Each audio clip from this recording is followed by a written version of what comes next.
All right, hello. How's it going? Let me just jump to the right scene, live scene. That's the right one. That's always the right one. Okay, I think we're doing okay. How's it going?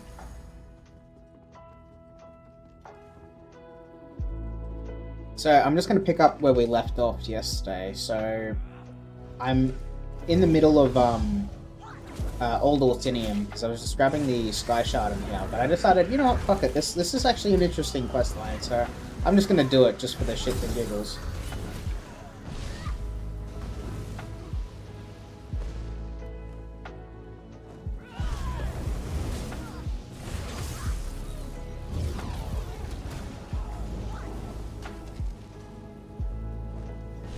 And thanks to everyone who followed me since yesterday as well. See that. See ZJ, Rukina Nagaraboshi, I'm assuming, and Tazzy Devil, 2017.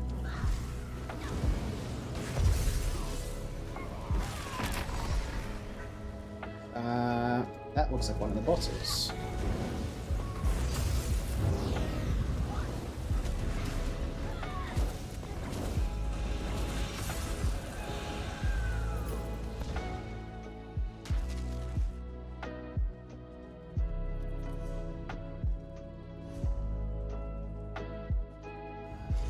Oh shit. And I cannot wait for the rework of Spiked Armor to come through. I keep using it like it's a damage ability, but it's just kind of not really. It has horrible scaling. Like, pardon me. Look at that. 8,000 over 20 seconds. And that's if you have the armor already. Like, bruh.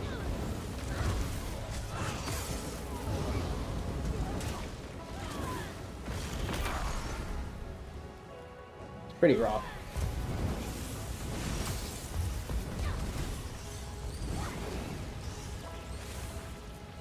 Oh man, it's one of these. Yeah. I don't like what they did with the old delves. The old, what is it? Public dungeons? Where like every time there's like a quest objective or a sky shard or something, they just spawn waves of enemies just to like annoy you. They're not hard to kill, they're just like, you gotta wait for the RP to finish. Yeah. And there's like 5 rounds of them too.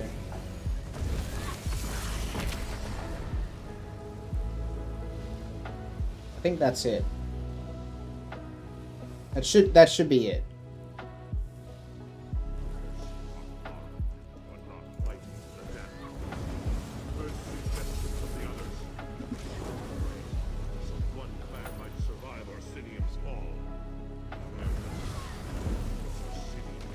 I was reading up on the lore of Old Orsinium yesterday. I like doing that, that's kind of fun.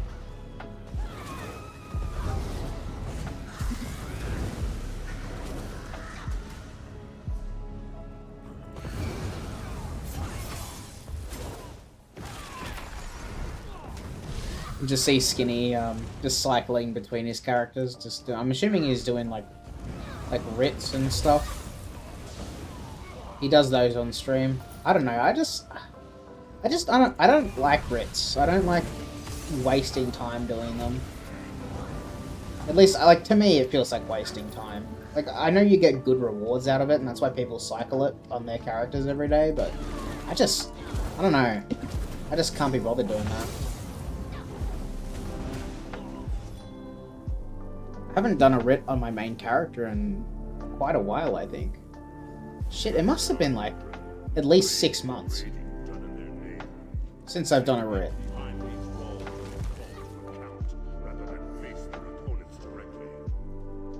Yeah, I think so.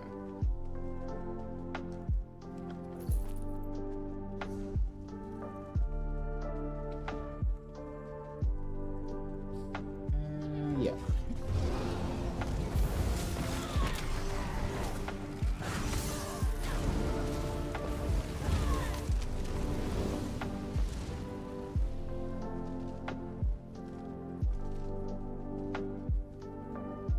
Oh, that's right, the Scorn clans. Pretty sure it was like... Gotta figure this out again. Okay, that's right. So, Bagrak...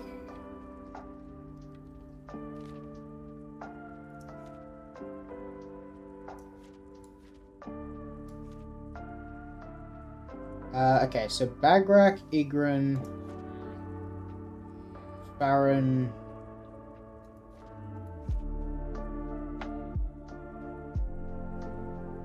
Where's the last one?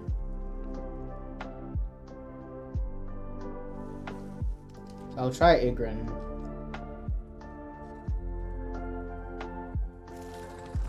And then it's Farron, I think.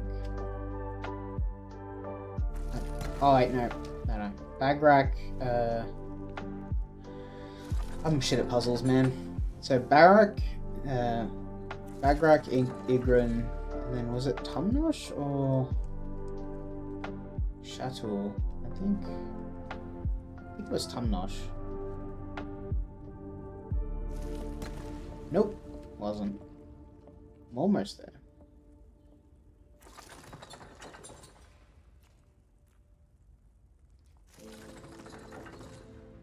Maybe it's Shatul, Farron? Yep, it's Shatul. And then is it Farron? Yep, okay, cool. So it's the middle ones. Cool, we got that done. Old Orsinium Forges. That's cool. I think this, like, the story of this place was great, but the execution is annoying if you didn't come here to do the story. Wow, I'm really badly immobilized. What the hell was that? Roll dodge didn't clear it. That's weird as. Drinking this really nice coffee at the moment.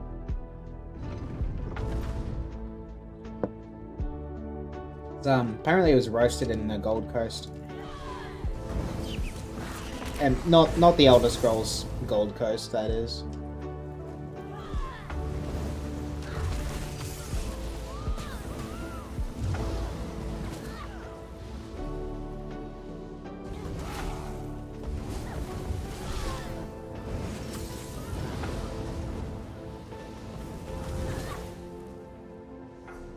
I'm going the wrong way.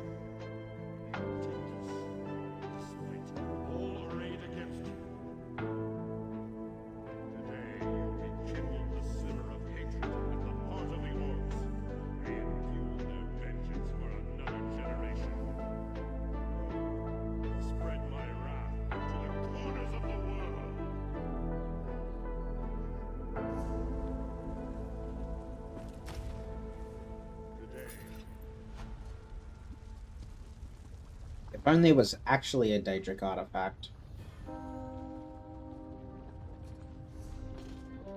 That was cool though. I think it's a cool quest line. Although, I haven't killed all of the bosses in this place.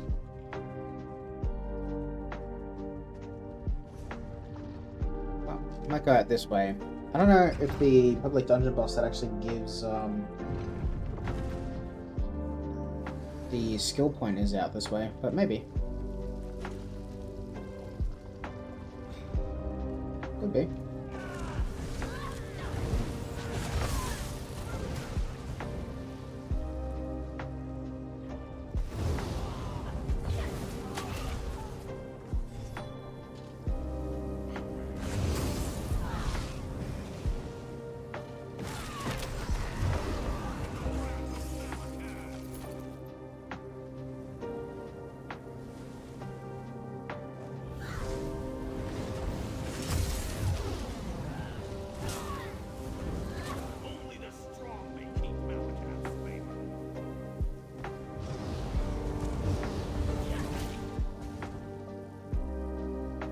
This has got to be some kind of boss, but I just don't know how to get... Just don't know how to actually summon him.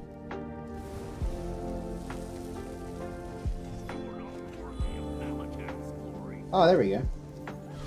This guy seems like the public dungeon event.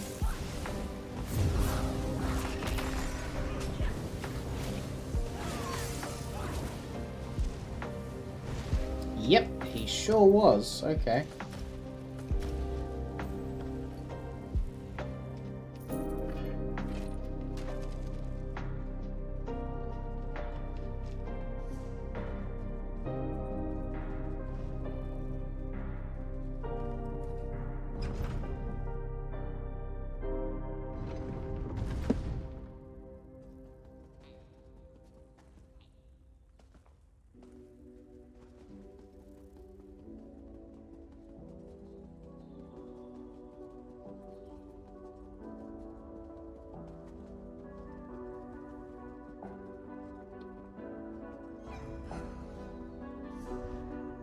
I was like, shit, please don't aggro on me.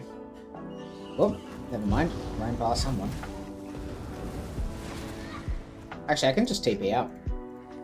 This place is really annoying to get out of. I'd rather just TP out.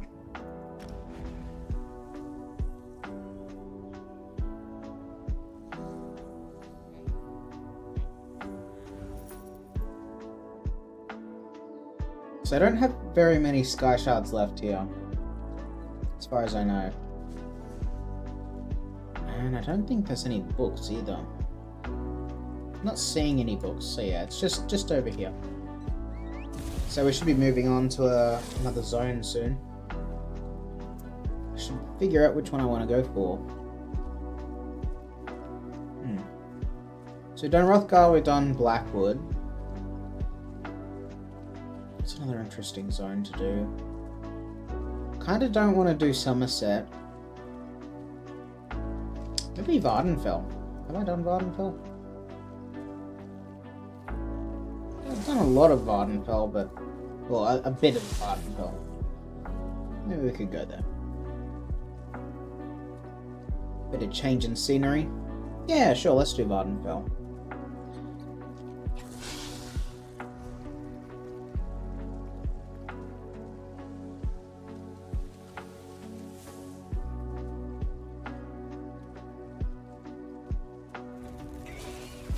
Damn.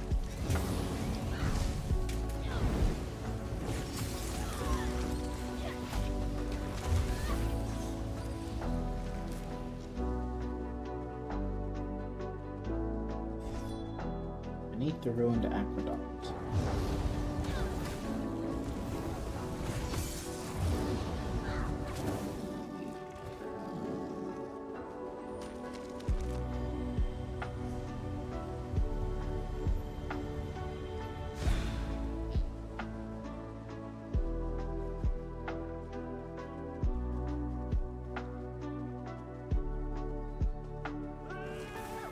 Damn, I wrote again. That's funny as I managed to target him just as he was going invisible. You can't really dodge Dragon Leap. The only way to dodge it is to not be targeted by it in the first place, or to not be in the area where it's about to land.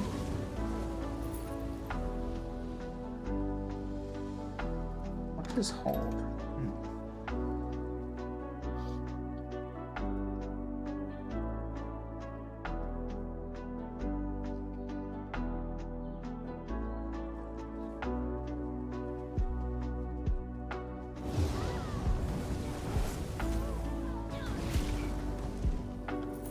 Watch assassin. Oh, I went the wrong way.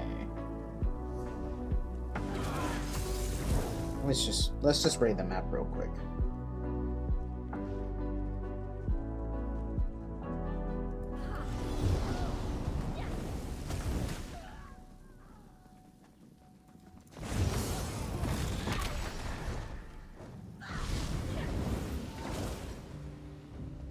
Nope. There's a skeever. See, I would expect this gargoyle to be active, not this one. But alright. Or both of them maybe, but they're fucking dead.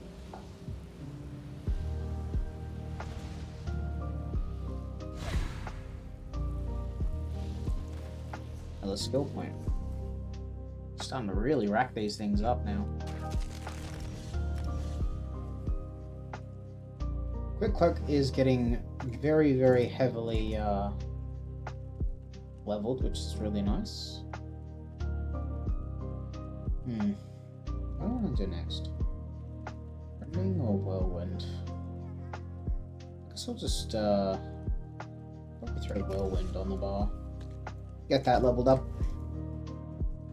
It's always good to have a spammable that, an AoE spammable that just kills everything. I kind of want to go kill a Delve boss here. I don't remember this Delve at all.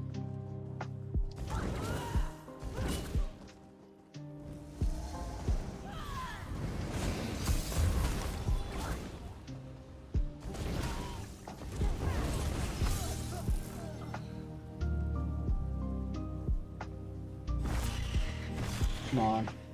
There we go.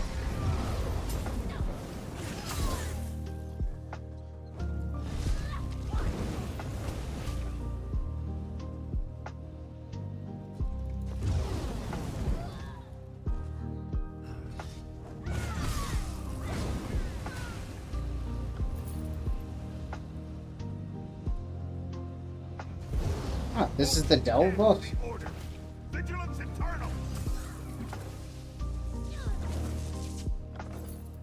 That was it. That was the final boss? Okay.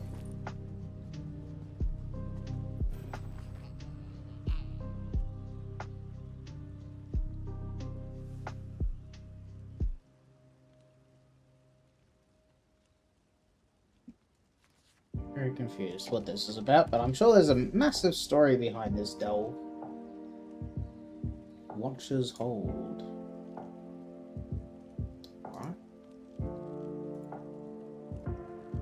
Okay, let's move on.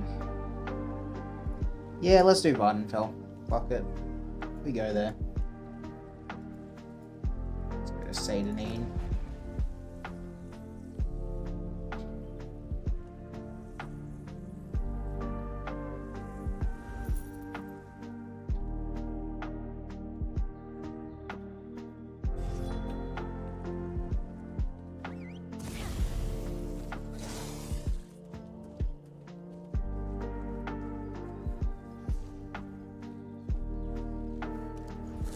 We're gonna do that late. Whoop.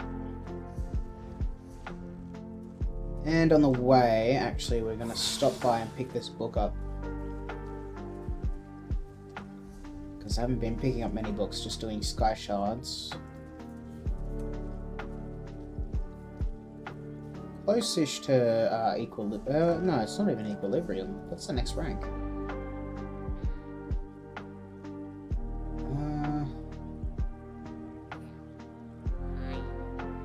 Fire Rune? Yeah, it's Fire Rune, okay.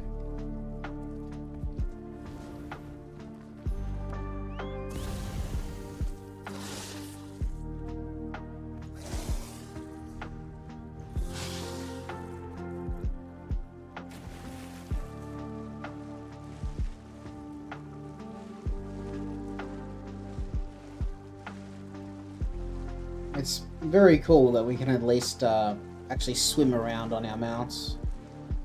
I'm so used to just being forcibly dismounted whenever you enter water. So nice to just have the ability to, I don't know, just fucking wade across the water on your mount. Took them a while to do it, but at least it's done. Massive quality of life, that one.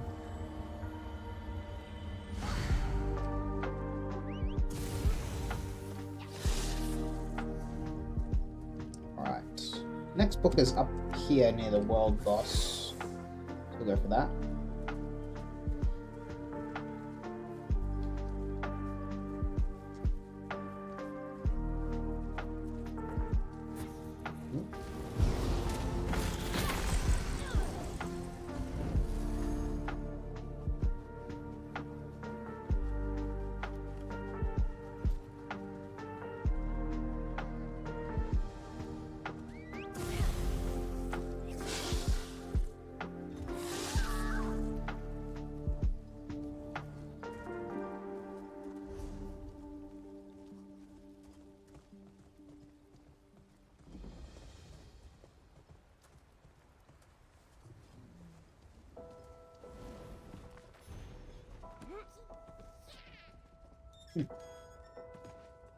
That's cool. So that's where one of the locations is for the.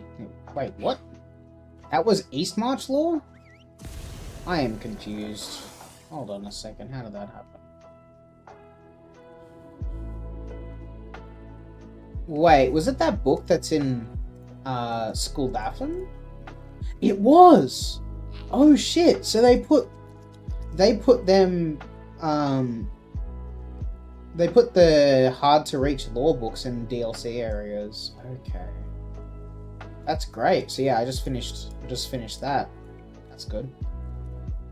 Because I was like, I literally can't get to Skuldafn unless I do the final quest of Eastmarch, which is really annoying.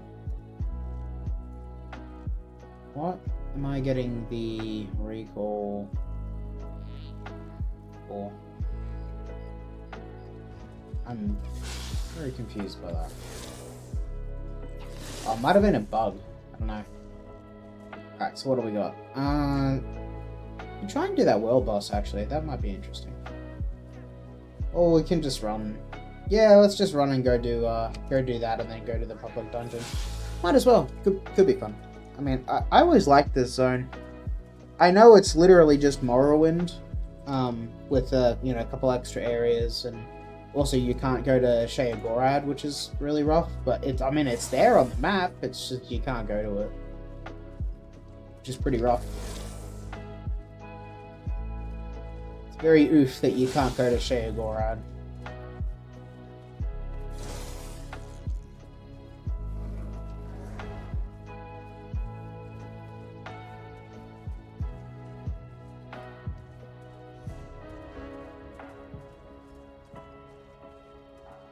Very, very big missed opportunity there. That island is fairly sized. It's not huge by any means, but yeah, the fact that you just can't go there is pretty sad. Big missed opportunity. I'm sure they wanted to include it, but they just ran out of time or whatever. I'm going the wrong way. I need to go here. And the Fly Hive is after me.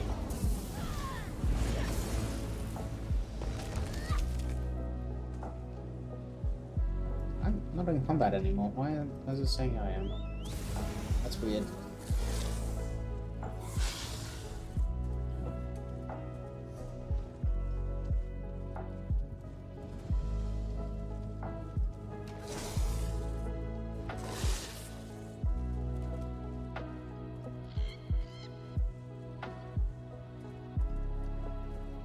Ooh, don't want to go there. Oh, no, he is attacking me. I was gonna say, why is this Dwarven spider so far away from somewhere? And then I was like, oh wait, no, there it is. There's literally just a Dwarven ruin right there. I'm sure you can go to it. I just don't know what's in it. I don't think there's anything in it specifically. It's just like one of those little overland locations that was in the original Morrowind, so they kind of had to include it, but they didn't really have anything to put there, so they just made it unenterable for any reason in particular. If we walk up to it, it'll have a locked door probably, or it is a quest location. Oh no, it's a quest location. Okay, because normally otherwise you wouldn't be able to access it. You can jump on the roof though. That's cool. Oh, you were intended to be able to come this way. There's a road here. That's cool.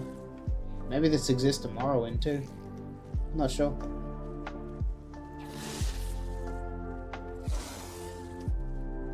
Yeah, I don't know what this area is for, but I'm sure it has an importance for a quest in the area. So it is enterable for a reason. That's good at least.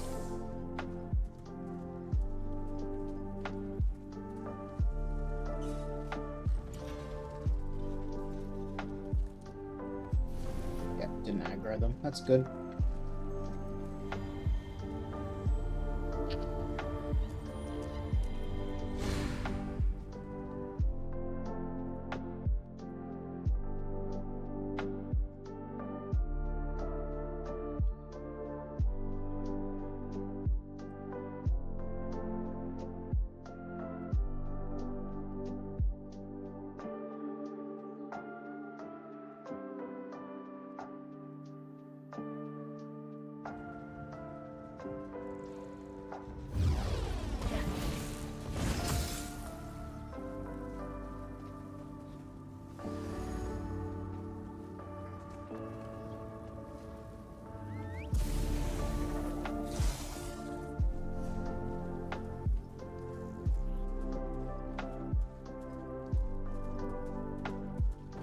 Oh, that's my sailor. I'm just gonna grab the book, and there's a fucking dwarven sphere just planted right on it. Of course it is.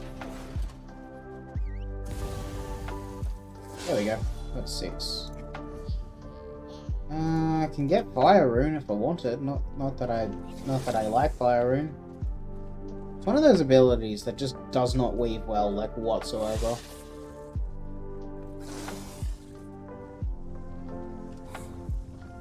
Like, it just weaves like shit. Because it's one of those, like, ground-placed AoEs. Like, it just... But it's also got, like, a weird projectile travel to it that... I don't know, it just seems to be worse at targeting the ground than other skills. I just hate weaving with it.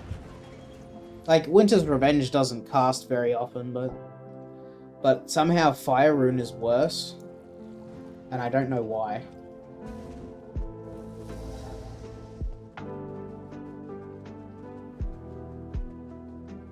I'm about to die. No, we're all good.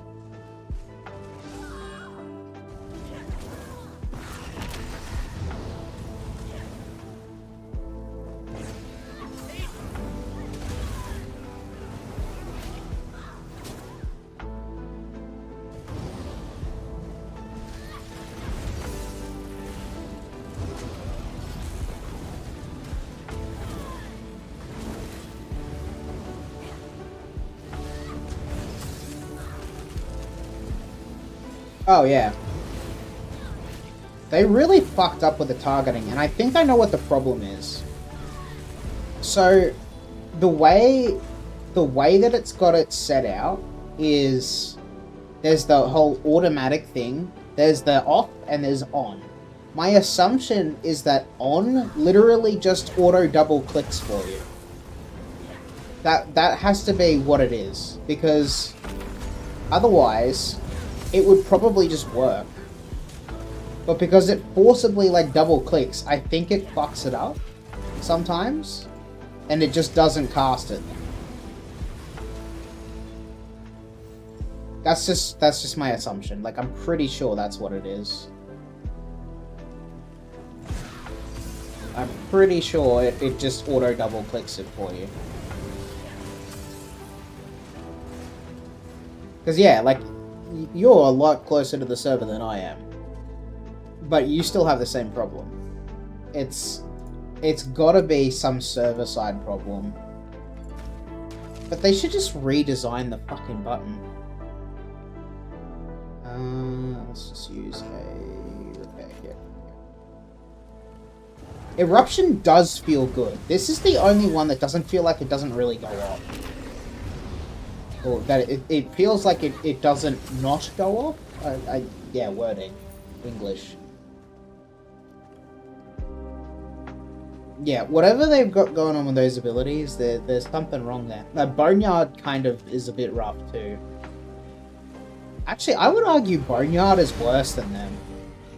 There's something wrong with it. Maybe it's targeting because it's looking for corpses.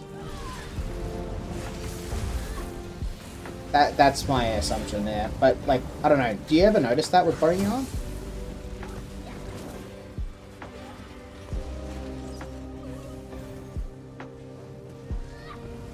But yeah, you're right. Eruption is pretty much instant.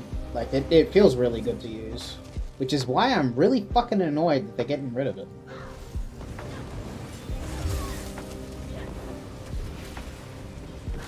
There must be some reason why.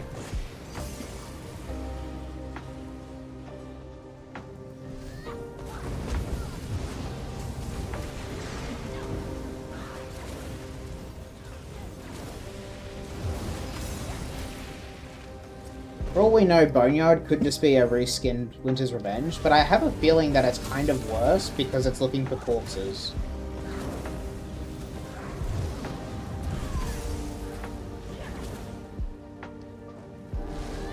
Anyway, I did say I was going to have a look at your passes, so I think, let me have a look at the recent one you sent. So you said, Blastbones, Shulk, and Racer, if you consider those pets too. Let me have a look.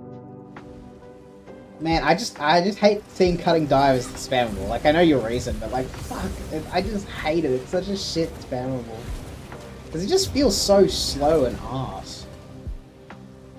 If there's like one ability I reckon they're gonna rework for Warden, it's gotta be Dive. It has to be Dive. They need to completely rip that shit out and start again. Anyway, as you were saying, oh, this is 138k. What are you using here? Null Arca, more of the Inferno. Okay, so you're going pet build. Shattered Path Signet. Yeah, to really get the most out of Shattered Path Signet, I really feel like you should be using like Winter's Embrace as well. Like, I see what you're doing, but yeah, it's just think you have to use like Winter's Embrace. It's so broken.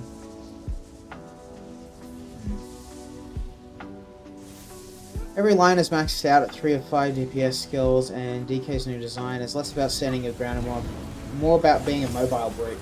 I do like that more, personally, but yeah, they removed the one good AoE ground dot that you have to place in a circle. They removed the one. Yeah, no, it makes sense. Hey, thanks for the follow. Skinny raid. Hold on a second.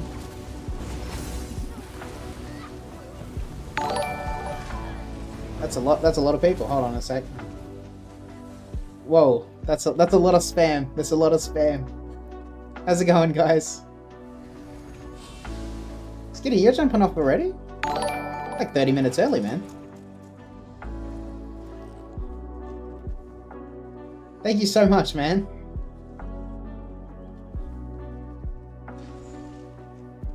My test is from a soft main perspective. I can't use both. Yeah, you can't. That's true. That's one decent design of subclassing, like that you can't have more than one line from another class. I do like it. I think it's pretty good.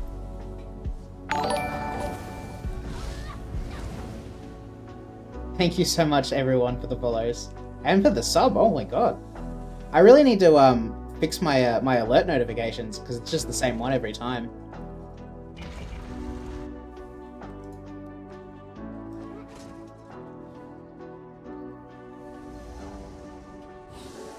So we're just doing public dungeon stuff. Just try to kill a player, that's funny.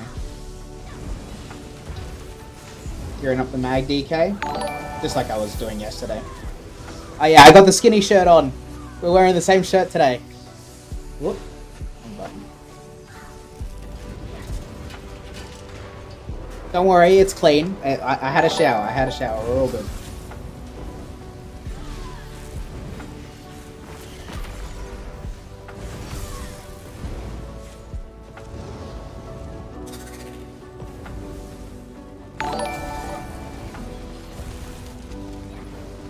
Everyone's just spamming emotes in the chat.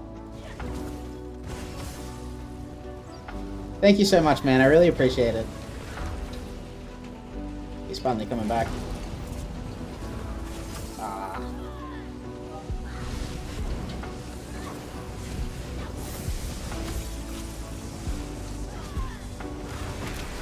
There we go. Now I need to go get the skill. Flashlight? Where is that? Can't quite remember where it is in this dungeon. I think it might be through there.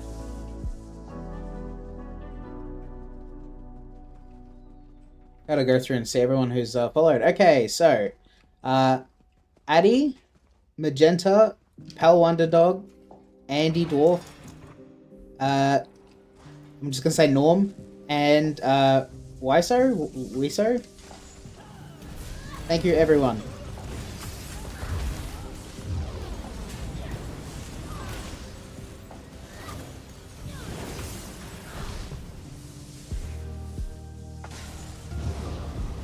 Oh, I don't know. Because I'm pretty sure there was some testing that was done on the PTS.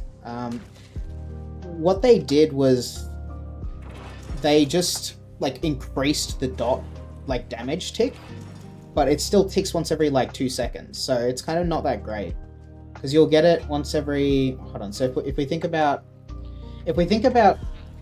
claw, you get the initial hit, and then it's every third tick, right? The set. So you get the initial hit. So then the actual first dot tick is 2 seconds in, or sorry, yeah, 2 seconds and 6 seconds. So you get your first tick of it after 6 seconds, I think, or maybe more. Yeah, it's pretty garbo. Like, I wish that they made it once every second, because that would make the dots feel like a lot more sort of, like they would be more like pressure focused.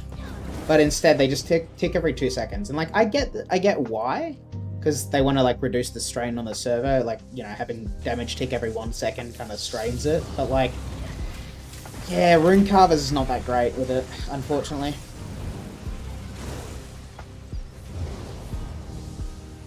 This is just per dot though, I'm pretty sure. Like, it'll still proc a lot because you've got a lot of dots going, but like it's not as good as you might think it is, I think.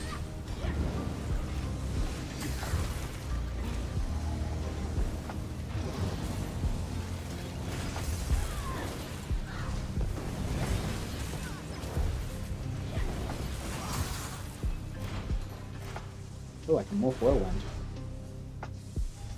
There's only one more for this at the moment. Everyone just takes Whirling Blades. I remember back in the day, Steel Tornado, that was the shit. Everyone used it. But now it's Whirling Blades.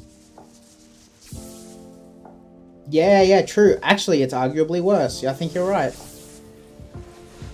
Mash and I were just talking before about how good it was that like Eruption just feels good. Like when you cast it, it just works. Whereas like Winter's Revenge and like some other ground AoE dots like Boneyard, like they just don't. There's some kind of problem with the server, I think, with the targeting.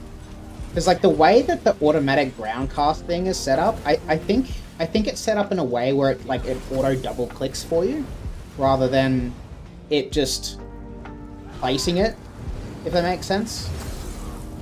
Like this option in your setting. Hold on. Let me just kill this guy real quick.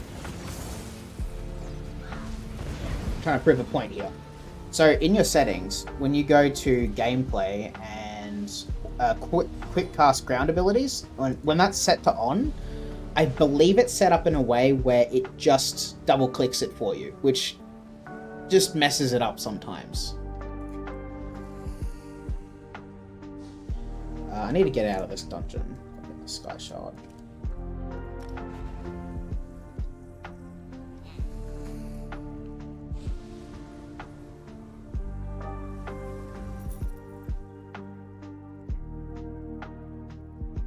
So man, I've been out of the game for so long and finally came back to my DKs. I heard my baby was getting reworked with beautiful names. But I finally got my boyfriend into the game, and the poor soul chose Magicka Necromancer with no understanding of how the game works. Okay, so DK is still really, really good. Like, I really love the gameplay of it. Like, the new Molten Whip feels absolutely fantastic. So, like, that's not a bad thing. Also, I'm not a big fan of the new names, to be honest. They're kind of strange. Like, for example, if we go over to so this is Coagulating Blood, right? This is going to be renamed to Blood of the Elder Dragon, which is just it's a mouthful. Like, why does it need that? It doesn't need that.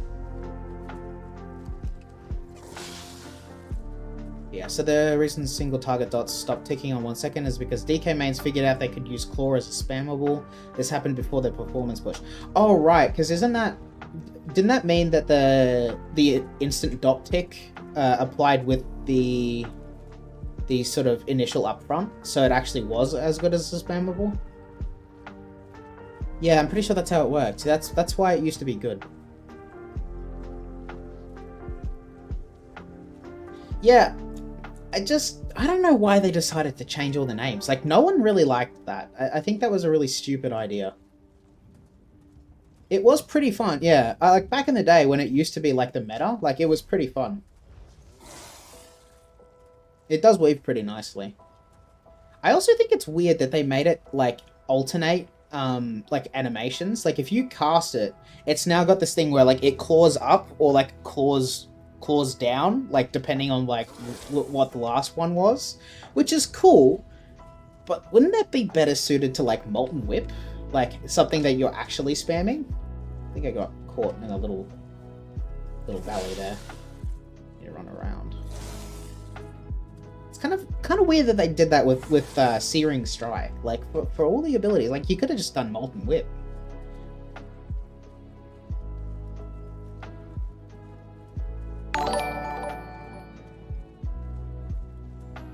Thanks for the followers. So Takahi and Manbetnug, thank you very much. Thanks everyone.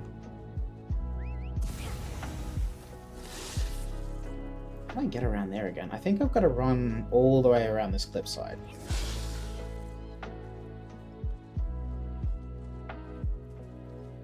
Yeah, I'm not quite sure. I do like that you now have like a morph option that's not based on like the damage type, like because having to pick between Burning Embers and Venomous Claw is just stupid.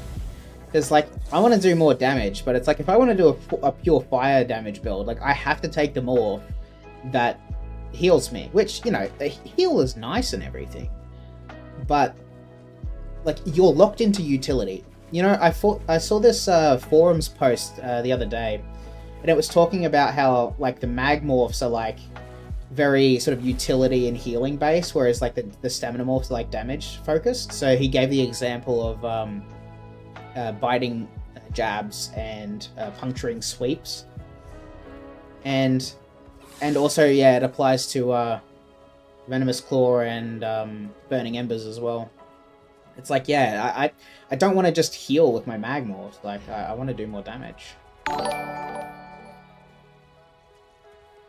Thanks for the follow, Mash.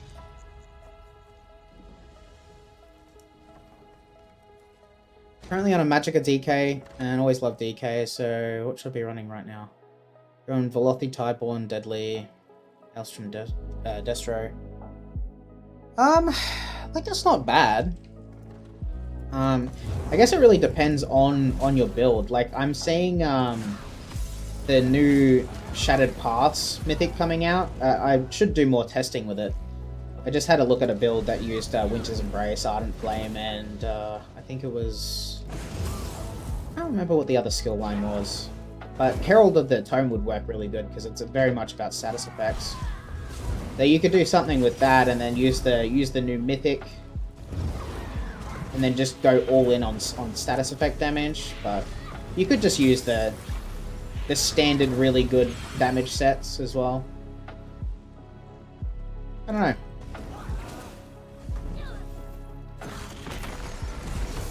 Whatever build I was testing on DK on the PTS was kind of just, you know, slapped together. It didn't really have much of a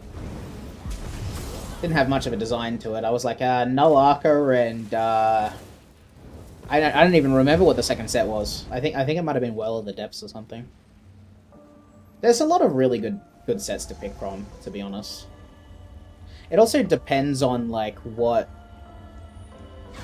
content you're doing. Like if you're trying to like min-max, like having multiple setups for the same build is a good idea.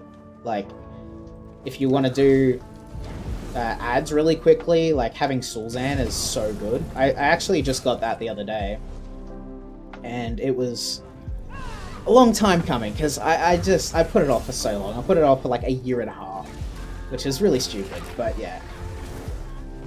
Because I've been too busy playing World of Warcraft. I feel like I'm yapping too much without reading the chat. Let me catch up a little bit. Hold on. So Mash said, it's a relic of the original game design before hybridization. Mag used to be ranged and had better in healing and utility, stand for melee and better DPS. So all of that's mixed up now. You're totally right there. I don't know how they can fix it other than just adding more like cost scaling based on like whichever's highest. I don't know why they haven't done that to more skills, to be honest.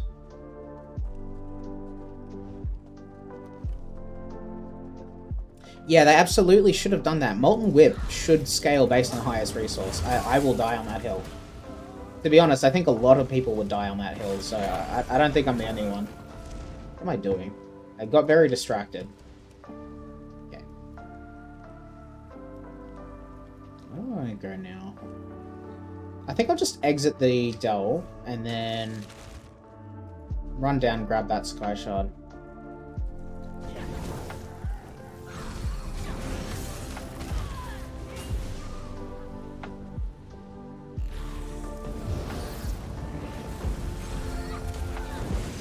Yeah, you're totally right. I don't know why they decided to just make it an upfront cost of Magicka.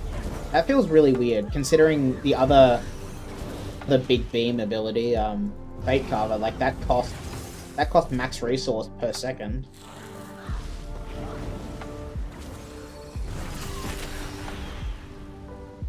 God, I love pressing that ability. I'm so glad that this is going to be a really viable ultimate next patch. In fact, it's going to be really good too, because it increases your damage to monsters by a whole bunch, if I remember correctly.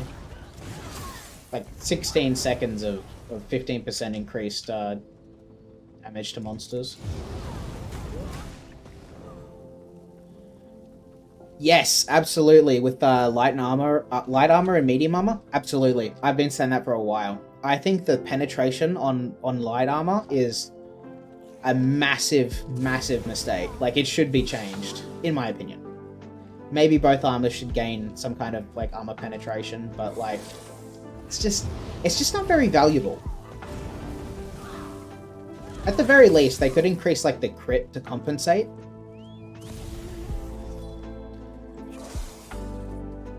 Oh, yeah, you're right about that. I forgot that they changed how beam works for Templar.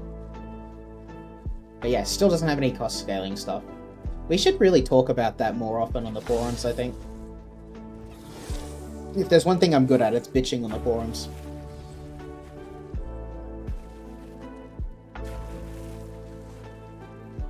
I would like to see what they do with Mage's Fury. It's one of those abilities that just, it's never really quite right. Like, whatever buffs or whatever they've given it have just never really done the right thing to make it like a viable execute, or sorry, not viable, everything's viable, but competitive execute. Because it's got that little AoE component to it that really, like, caps the usefulness it can have. Because if it's too strong, then who the hell is going to use Impale?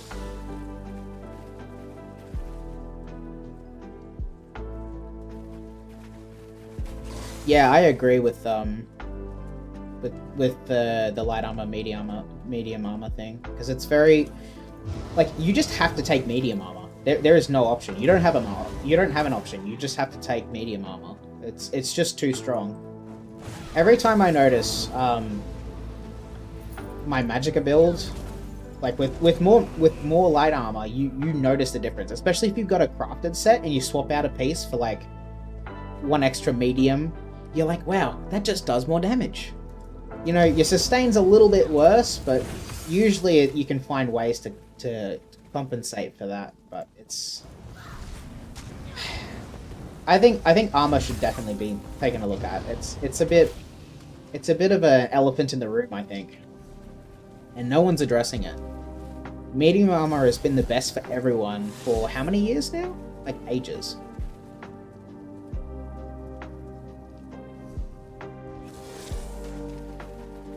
Is that all they did? I thought, for some reason, I remembered them doing more. Yeah, okay.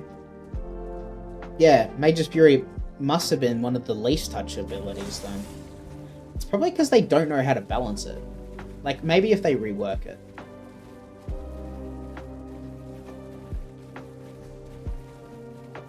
I'll go up here next. Yeah, if they rework it, like, I really want them to make a proper shock damage, like, spammable for Sorc.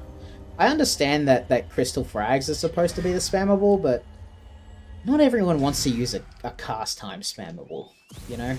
And it's also not even used that way. Most people use it just for the instant proc anyway. My favorite thing is probably Molten Whip. It just feels so good. Being able to cast just a DK ability instead of an Ardent Flame ability to get the stacks of it feels so good. Like, pure DK feels genuinely rewarding now as a DPS, like PvE DPS. And I think the thing I'd like the least is the removal of Eruption. I think Eruption is probably one of the most fun abilities that current DK has, and they're just removing it because one morph is for healers and one morph is for tanks. I can understand their logic, but removing a damage ability to sort of to do that, I don't know, it just feels wrong. But you should see the animation and hear the sound effect. It is crisp. That's literally the whole reason I'm doing this right now. Like, this character is being leveled up so I can play with Mon Whip. It feels great.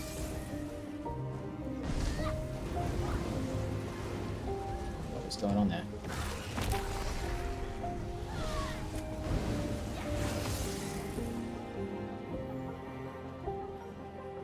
I think I have to go all the way up the hill and then through a little side path, so I need to figure out how to get there. It's not through here. These, like, Daedric ruins are very maze-like. There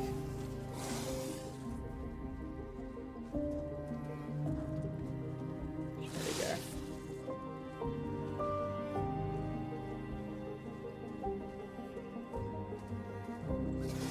go. Might be around the side? No, I missed it. It's back here. There we go. Because I've gotten this Sky Shard, like, so many times. I'm like, I can never remember the path.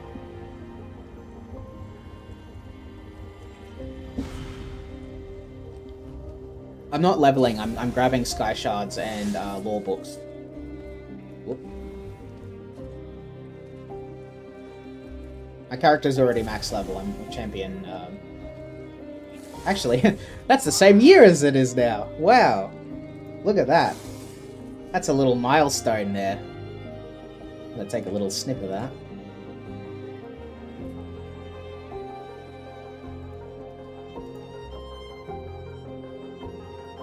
There you go. Don't worry, Mash. I just use your chat as a little just storage. Crossplay is confirmed that they're working on it, but there's, as far as I know, there's no information about when it'll happen. They are working on it though.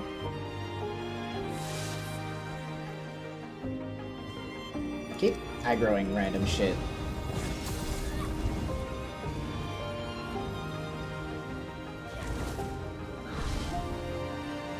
Oh, Columbine. Let me take that. It's always good to pick up Columbine.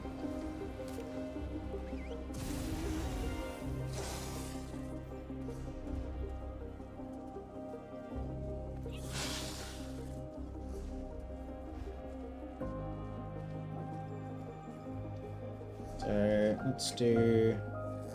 There's 2 delves nearby. I've got that way shrine at least, so...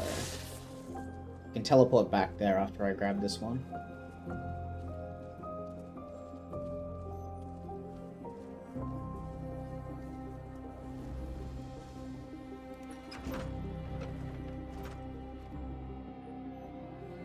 But yeah, there's a build I really wanted to test properly. Like, I kind of gave it a little poke on the PTS, but it was the it's that Ardent Flame and Winter's Embrace build.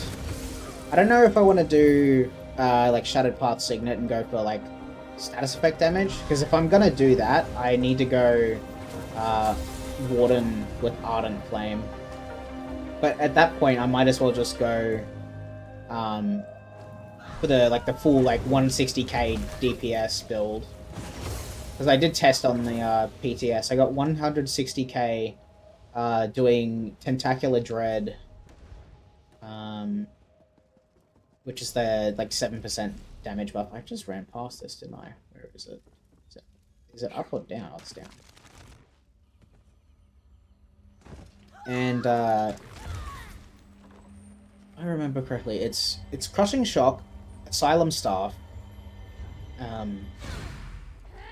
but it's Animal Companions, Winter's Embrace, pardon me, Herald of the Tome, and it just used a relatively simple rotation, just using Sub Assault, but then also keeping up Tentacular Dread and just the regular, you know, Warden Dots.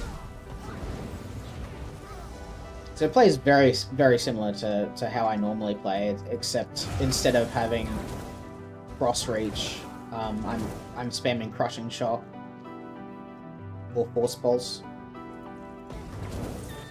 Already got this, I should just TP out.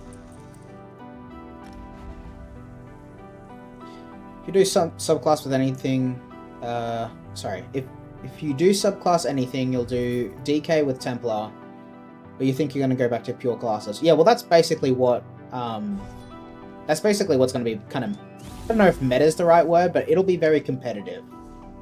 So Earthen Heart, Ardent Flame, Draconic Power, that's all going to be, it's going to be very competitive, I would say. What's this build I'm running now? It's not a proper build at the moment. It's just me running around leveling some skills and stuff. But this is supposed to be the sort of pure Mag DK build for next patch, which I haven't finalized yet, but I kind of was messing around on the PTS. I think the highest I got on it was like 130 something K. So not an insane amount of damage, but pretty decent. But I haven't properly figured out how to optimize DK yet, because I'm known for Warden, so. But man, Molten Whip feels so nice.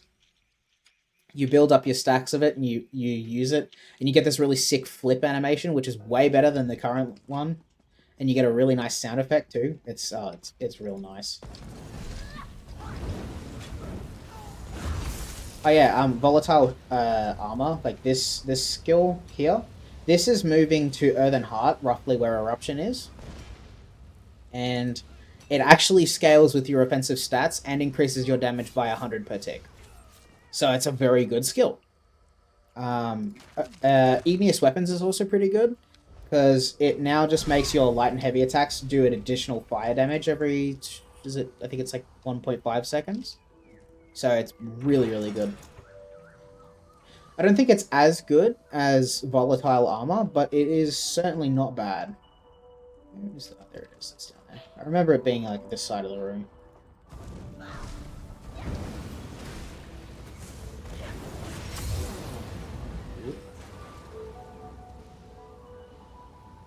Fuck it, I'll just kill myself. That's the easiest way to get down here. Just kill yourself and then you're all good to go. Or you can land in the lava and then take a little bit of fire damage and then swim out, but you're all good. Yeah, Warden is next. It is next. There's some things that I want them to do with it. Like, I made a whole video on it. There's a lot of things I want them to do with it. So, like, more frost damage, or, like, picking between, like, bleed and poison. Like, just picking one and then going with that, and then, you know, making passives and stuff for it. But, I don't know what they're gonna do. I really don't know. I really hope they do more frost damage abilities, because right now we kind of don't have anything other than some little AoE dots, which is kind of rough. Yeah, I'm super excited for Warden and Saw. Saw could be really cool too, because I do like the class a lot. I just don't, like, they have a similar issue with their element, with shock damage, where it's just not, it's not as fleshed out as flame damage, and I don't know why they're so adamant on flame damage as well. One thing I should mention as well is with Engulfing Flames, like this whole like 6% increased flame damage done thing, that's moving to this passive here. I wish that they just got rid of it, to be honest. So the problem I've got with it is it makes everyone's flame damage like 6% better, which that doesn't sound like a lot, but what it does is it really elevates a damage type that already has a good status effect above others. Like, if you wonder why every enchantment everyone runs on every build is like flame damage or like poison damage, It's because of the status effects that they've got, and it's because of additional modifiers like flame damage has for the group. No, like, let's see what happens with the Warden rework. Let's see. They could very much, like, just straight up remove it later, or they could add, like, a frost damage one to Warden, or who knows? Who knows? I certainly don't.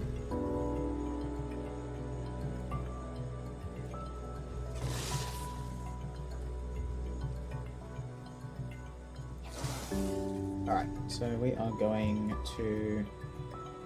Oh, I've already gotten the Sky Shard and Forgotten Waste, which means I probably already did the group event too. Which means I gotta go to this one now.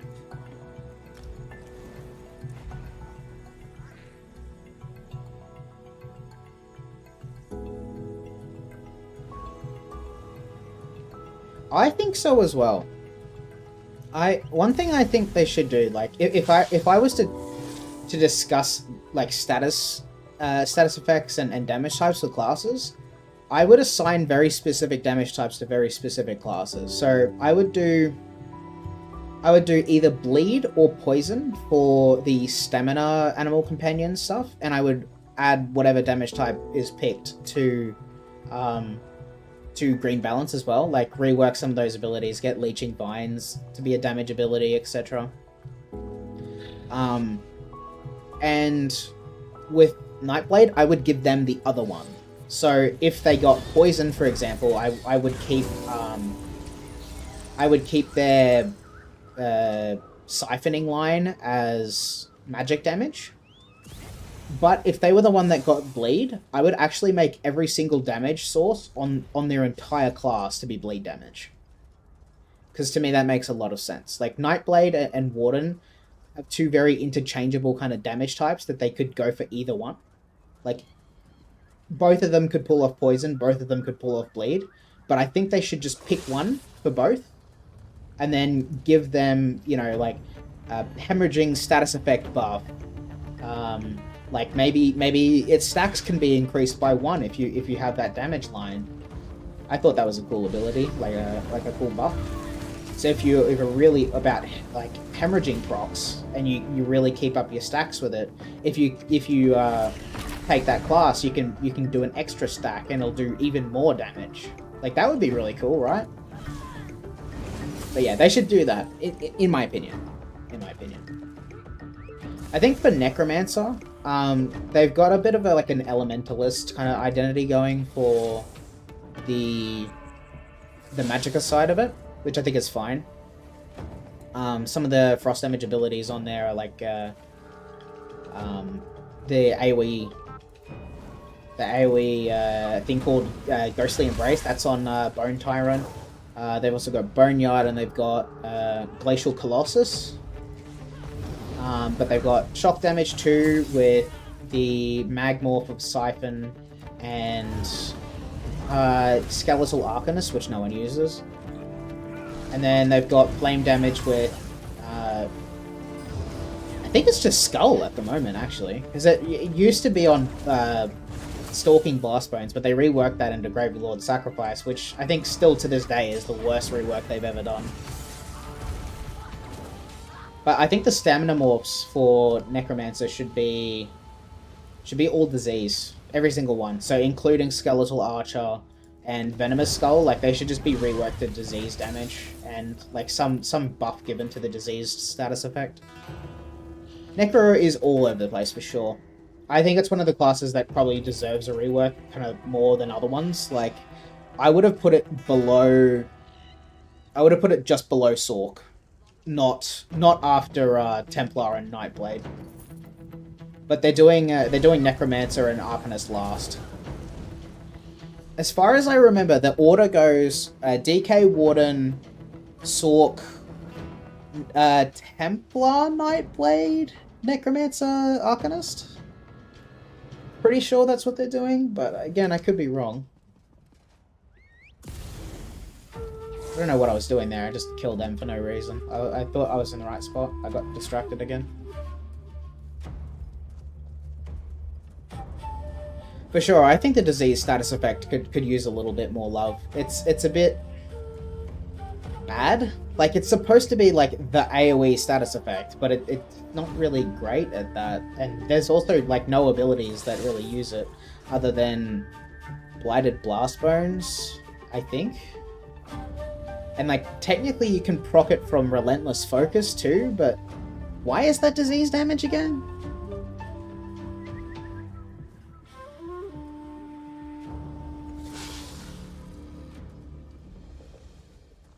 But yeah, it'd be cool if it did that. The only problem I've got with dot status effects is if you make a build that's kind of focused around proccing them, you don't want to proc them too much, because then you're missing out on like ticks of damage that you could have gotten, if that makes sense.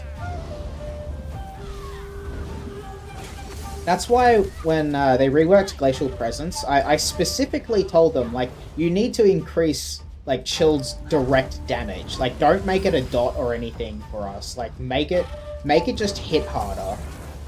And I'm glad that they listened, because that could have been like pretty useless, because we proc Chilled so much. Like, if they made that shit a dot, it would have been useless. It wouldn't have done anything.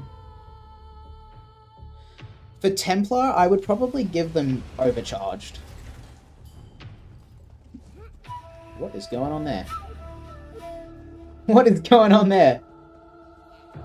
That was crazy. This game is so weird. Am I going to the right area? I don't know if I'm in the delve. Hold on. I am in the delve, yeah. Okay. I would give them Overcharged though, personally. They could do that. I mean, theoretically, in a way, you could say that Burning Light is a status effect.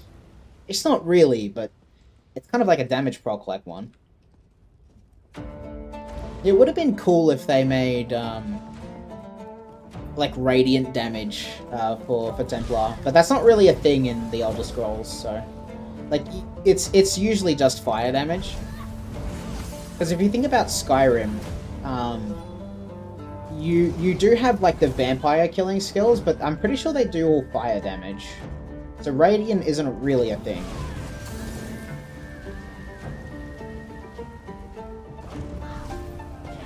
It would be cool though, like, but again, I feel like that would be stepping on the toes of Burning Light. Like, that's kind of what Burning Light is in a way.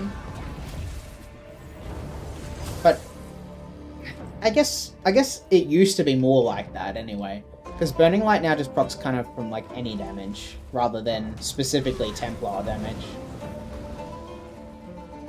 Have I gone the right way? No, I think I've gone the wrong way. I get very easily sidetracked. Yes, it's down this hallway.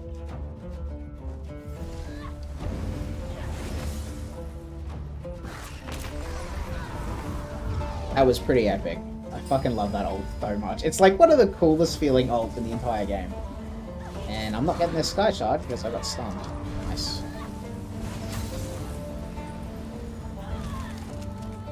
There we go.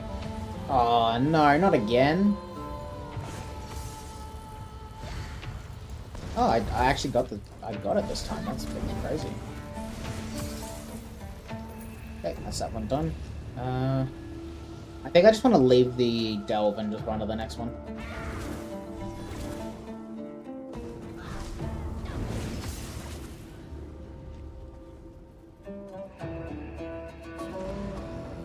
Just said how to make Templar a pure class.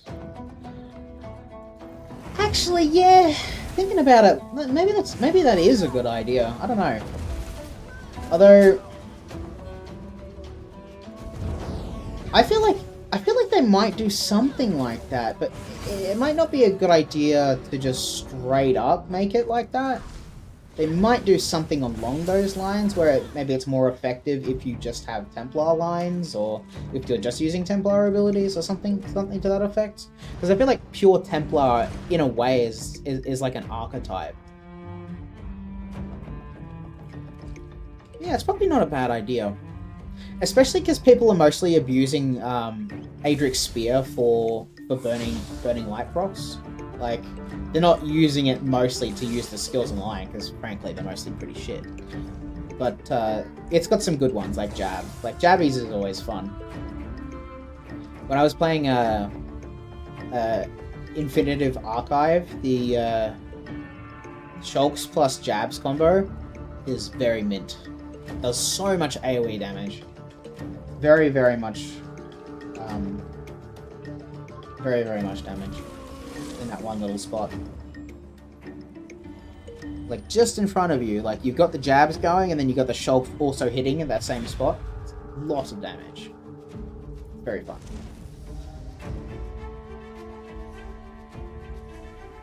I don't know if I can put... I don't really have anything else I can do other than more flurry, I guess.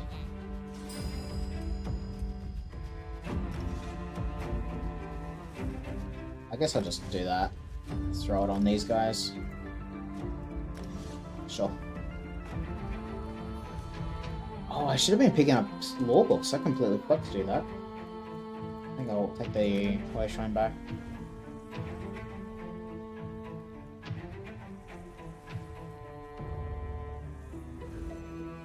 Yeah, they could do that. I could see them doing that for sure. That's a new kind of scaling that they want to do. Speaking of that, by the way, I did see what they did to what is this called?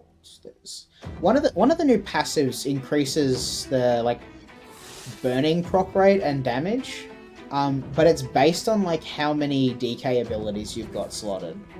I have a feeling that they're going to do something extremely similar with Glacial Presence while also nuking its damage in the first place.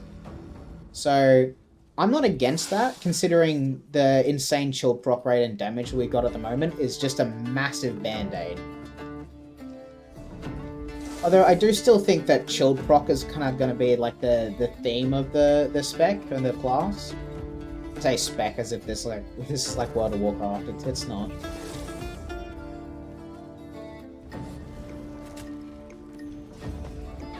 Really? Why didn't that cost? Strange. Yeah, no, I totally agree, Mash. I actually think it's a really good way of balancing it, especially for the whole pure class thing. It's a massive, massive benefit.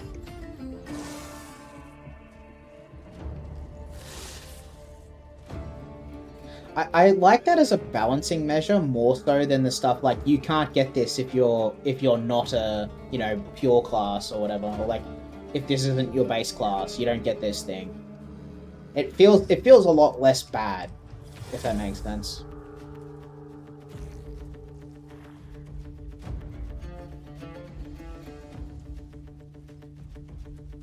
Yeah. No, I do agree. I think they're going to do something very, very similar for Glacial Presence. I think they should, anyway. But I know right now, like, Glacial Presence is not going to... It's not going to stay as it is. Like, it's not going to remain unmolested. It is very much going to have a big change.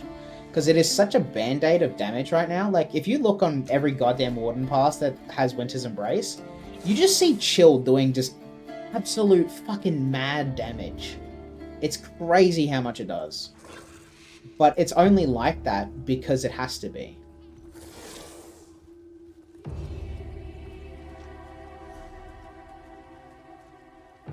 Should have got that Way Shrine, but that's okay.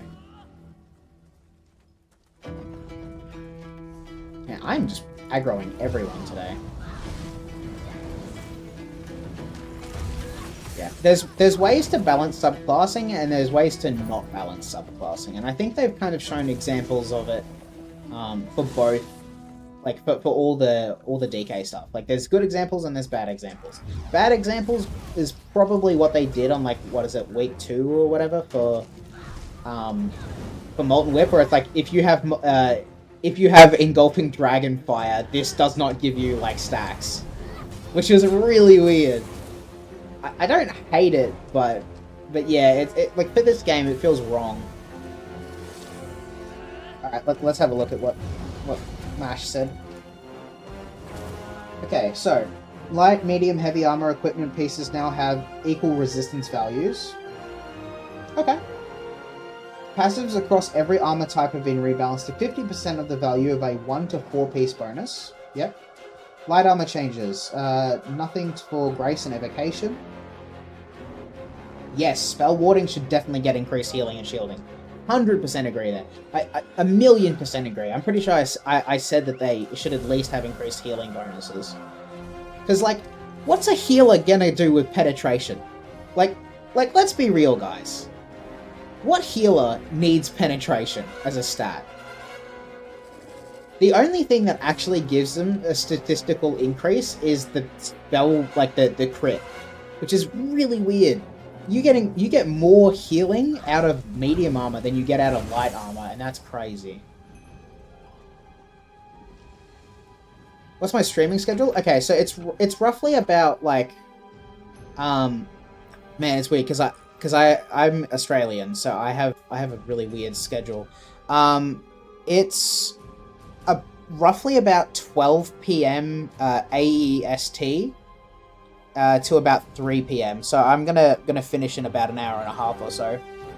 And I do have a YouTube channel which I will link for you.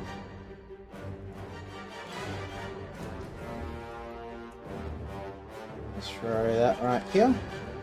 There you go.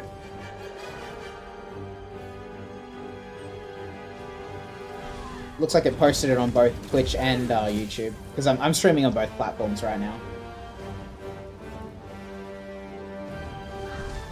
But yeah, thank you so much for chatting. Have a good day at work tomorrow. But yeah, I totally agree, Mash. I think the way that you've got it set out is it's infinitely better than what they've got going. I've got to keep reading it though.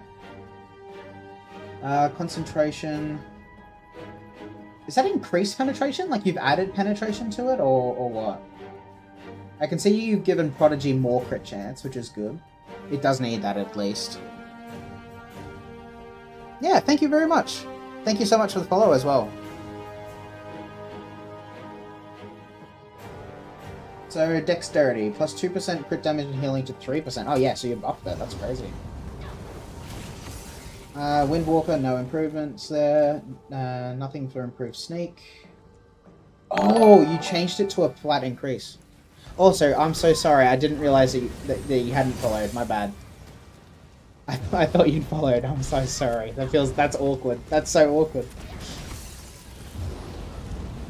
But yeah, thank you for the follow now. I meant, yeah, my bad. That's on me. I need healing. Okay, yeah. So you haven't done anything anything to make heavy armor a DPS thing. I still kind of think it would be cool if they made heavy armor kind of decent for damage, like. Not as good as medium or light armor, but I feel like you should be somewhat rewarded for heavy armor, but like, how they would balance that would probably be, like, it'd be too hard to balance probably, but I still feel like maybe it could be good.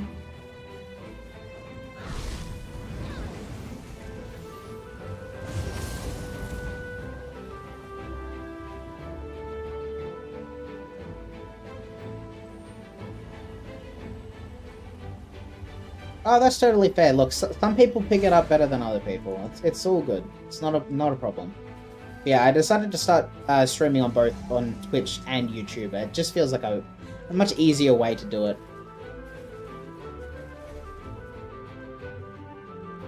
I think I'll just leave the delve, so I'll turn back around and run back this way.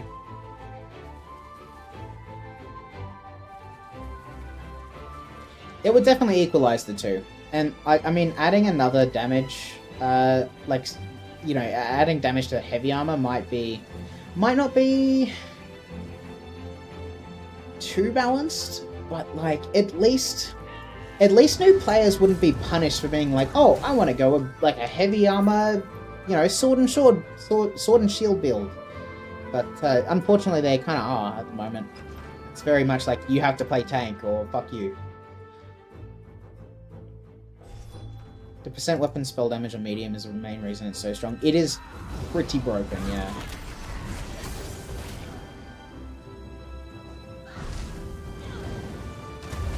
I really do wish that they would touch these though. It's a massive elephant in the room, and no one's seeing it. Like, I feel like more people should be like, hey man, you know, isn't it strange that everyone wears medium armor for damage? Like, I understand penetration's really good for solo and that sort of thing, but like, but it's really just good for solo, because like the way that groups are built, like you really want to have, you really want to have, like, you know, the pen cap sorted out, like through the Crusher enchant and certain item sets, and like, you know, I'm pretty sure the Tremor Scale was like one of them. I completely forgot, but it's sorted out already. Like crit damage is kind of also sorted out in a way, but I don't like, it's easier to sort out penetration than it is to sort out crit damage, the group. So it's kind of, you have a certain amount that you kind of build anyway, like minor force and all that. So it just it's kind of better. Like, it's easier to build for crit damage than it is to build for penetration, because penetration is just done by the group.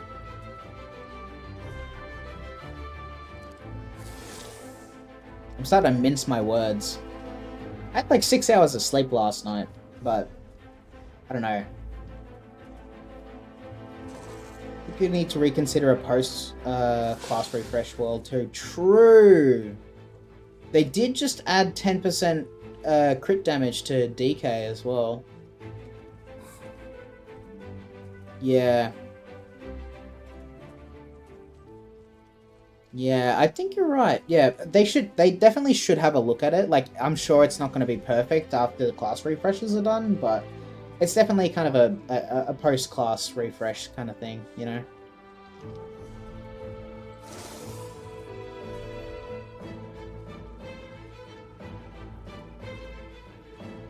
I would love to see them equalize though, because there's so many light armor sets you look at and go, that could be alright if it was, you know, not on the body, but like, you know, some of the sets are designed to be used on the body, but they're light armor. Like Frostbite, for example. Like, you can kind of get away with putting it on jewelry, but like you still kind of have to dedicate like 2 pieces of your body to it.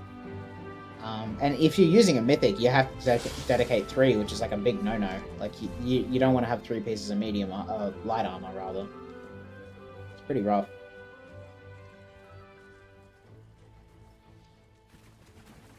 Arcanist Templar Nightblade has plus 30% crit damage and plus 3 to 4k penetration, meaning you never need support sets or, yeah, light armor, medium armor passives to cover it. Yeah, you're right. And like, look at how much crit damage you get on Warden for slotting a whole bunch of animal companion skills. That's kind of... No one was a big fan of them changing it to crit damage, if I'm being honest. Like, when they introduced that crit cap, that made crit damage for me like so much less fun. Because the whole point of Glacial Presence, like back in the day, it used to increase crit damage by 10%, because I may have mentioned that idea to Gilliam, I think. And it was really cool because there was no cap on crit damage. And then they introduced the cap, and I was like, well, this is worthless.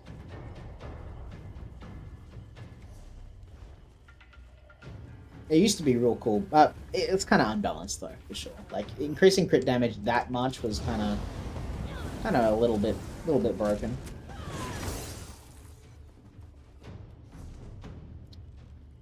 Any books around here? Yeah, I missed those books up there. You can come back to those later at some point, though. Nah, you know what? Let's be completionists. Let's go get that. It's starting to get hot in here. I'm gonna turn my cooler on. As you can see, it's still very much bright outside. It's the middle of the day here. I'm assuming it's pretty late for all you guys. Like MASH, I think it's like midnight for you, right? Or close to midnight. It wouldn't be exactly midnight. It'd be later in the night, though, for sure. Yeah, I was right. 9:30 p.m. That's pretty close to midnight. It's a couple hours off, but still pretty close. Whoop. I got caught on that. I am so glad I don't have to go to work tomorrow, because tomorrow and the next day are my days off. Because I'm an apprentice baker, so I work Saturday to Wednesday. So I work today as well. I have been up since 1:50 a.m. and it is now midday. And I will be going to bed at probably 12 tonight. I'm playing Pathfinder with some of my friends at about 7 p.m. So that's in quite a few hours.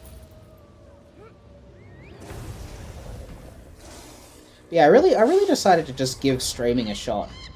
It's something that I always thought would be fun to do, but it's really hard. Like when you're starting out and you don't have anyone in your chat, it is so difficult to like be a streamer because you're just kind of like, well, there's no one watching me. I guess talking's kind of useless, but you kind of can't have that. You can't have that mindset because then anyone that does join just sees someone just looking at a screen, not saying anything, and it's kind of hard to join in on a conversation that's being had. You gotta kind of be vigilant about it, and it's really difficult. That's why I appreciate you jumping in earlier, Mash. That was really nice of you, man.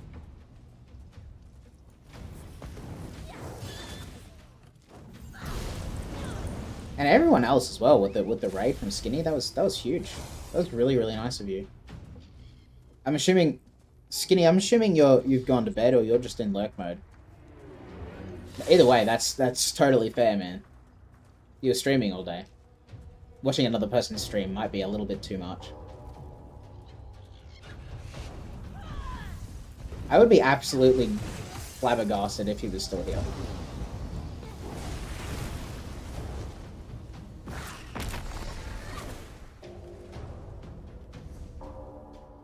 I'm fucking around, I should be going down here. Didn't get the way shrine, so I'm gonna have to run quite a distance, but that's okay. I'm loving this Divinity music, man. It's real nice.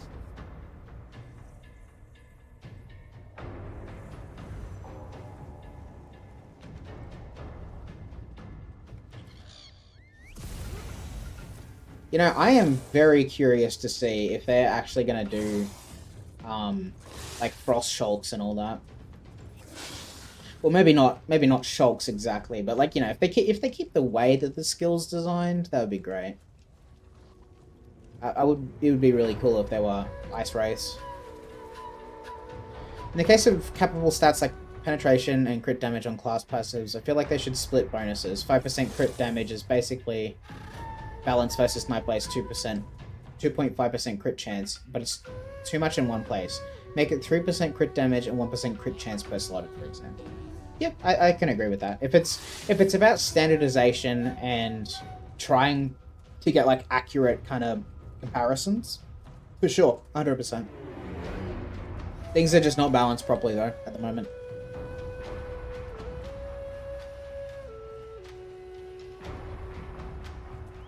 I spend more time in this game complaining and like looking at like the way things are like designed than I do actually playing the game. It's pretty crazy.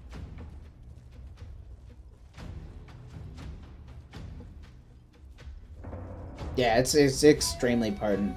But I guess that's why they're capped. The idea of capping crit damage, like, it wasn't a bad idea. That doesn't mean I like it, but it makes sense, like, why they did it. Oh, for sure. Khajiit's like my favorite race in this game. You know how excited I was when they changed its passives to like crit chance? That was so fun. I love crit chance. Crit chance is my favorite stat in the game. And then they removed it because they were like, nope, can't have any more fun. To be fair, it was pretty broken. But yeah, it just, yeah, it wasn't balanced properly. Oop, should have used my food, not my potion. I think that's all the sky shards now. Yeah. Okay. Oh wait, no, I'm missing one. Where's the last one? Why does it say 17 of 18? Am I missing one? What? Why am I missing it? Is that a bug? What am I missing? I've got the sky shot in Forgotten Waste. So I'm confused what it's talking about. That's weird. Okay, I'll move on, I guess. It's another zone bit that would be fun. I think I'll do High Isle. I like this place a lot. I think High Isle is one of the coolest zones that they've ever made. I genuinely really like it. I think their zone design team is really good. But they kind of fell off a little bit with Solstice. I think Solstice is a bit oof. Like, some parts of it are okay looking, but it's just very bland and empty. Over here.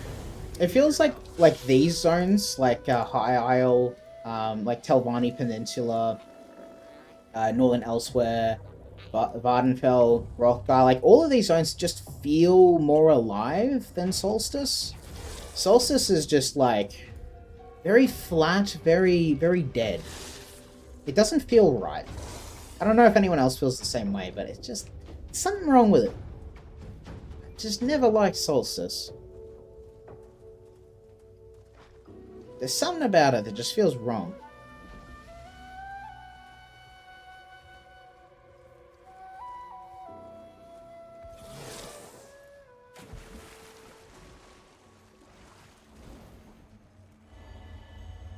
Oh yeah, I bought this house as well. This is actually a really, really nice home. Actually, I want to show you guys it real quick. I don't know if you guys have seen this house before, but it is very nice looking.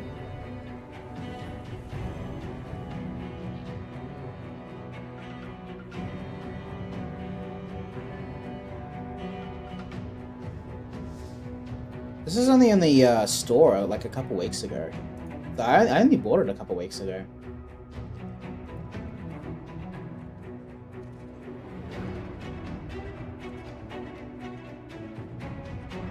This is a really nice house. But yeah, you can also just turn on like hedges too. Like, look at this.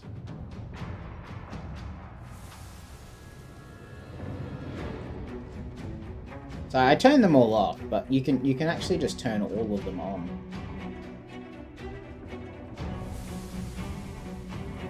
And they've all got like the coloration of like whatever like biome, or not biome, like season that they got going on. Like obviously like this is like the winter season. So like kind of snowy. And then this is spring. I threw this in here, by the way. I bought that Druid furnishing pack thing. So this thing comes with that. This whole big ass rock. Pretty cool. So I just threw that in this area here. It's a very nice house, though. Oh, I can show you that. Let me log to my character. Do I have that uses bow? I guess my Stam DK does. I can definitely do that though, for sure. You think management sabotaged Solstice by forcing the designers to cut the zone in half for content pass and a server-wide event? Yeah, I agree. That was the worst thing that they did. The fact that they came out and apologized for it is both really funny and really sad and kind of good at the same time, though. Like, the fact that they apologized for it means that they know they fucked up. They had to admit it. Also, my game just froze. That's fucking lovely. It always does this. I don't know why. Every single time. It's just like, oh, I don't like this. I'm gonna freeze. It eventually, like, fixes itself. Just give it a minute. If it doesn't fix itself, I'm gonna have to relaunch the game. Oh, no, there we go. Oh, I forgot I respec this guy partly to a tank, so yeah. I had all this crap on from probably like 10 years ago? Yeah, it was a long time ago I had this shit. This is my first real character, this guy. Let me just throw on a shitty bow real quick. I'm pretty sure I had some points invested in that. Bow snipe. And there we go. Just throw that on real quick. Let's go to this area here.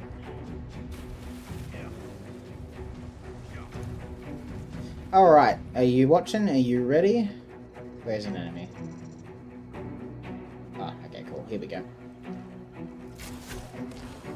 Oh, that actually looks alright. Makes the projectile a lot more noticeable. It's like a cherry red kind of color.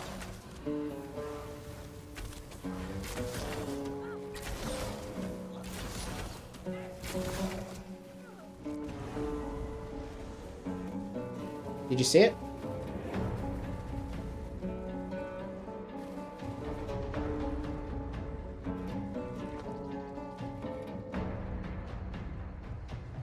If you didn't see it, I'll show you again. Come on, you guys can lose aggro real quick. Come on. Wow, they're really focused. There we go. Yeah, let me know what you thought of that. I can show you again if you need, but...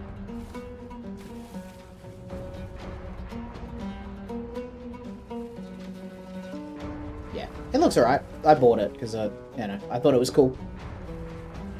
Alright, cool. Let's log off this guy. Oh, that's right. I got all the, thing. Items sold. What did I sell? Holy shit. I think I just got a bunch of money there. Oh, I need to... I don't think I did my random normal. Maybe I should do that. That's alright. Nah, you know what? I kind of can't be fucked doing a random normal. That sounds annoying. It is kind of Nightblade-y. It's more of like a sort of magenta red kind of thing that they got going on. It kind of does look like a rose in a way. Like you can kind of see like little thorns on the projectile, or the effect, not the projectile itself.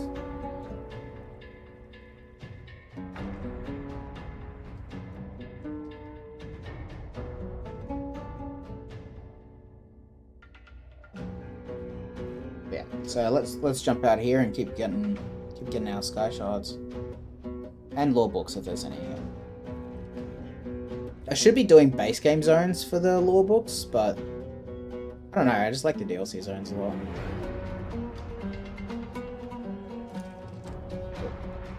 I'm back. I'll just exit the house, that's probably the easiest way to get out of here.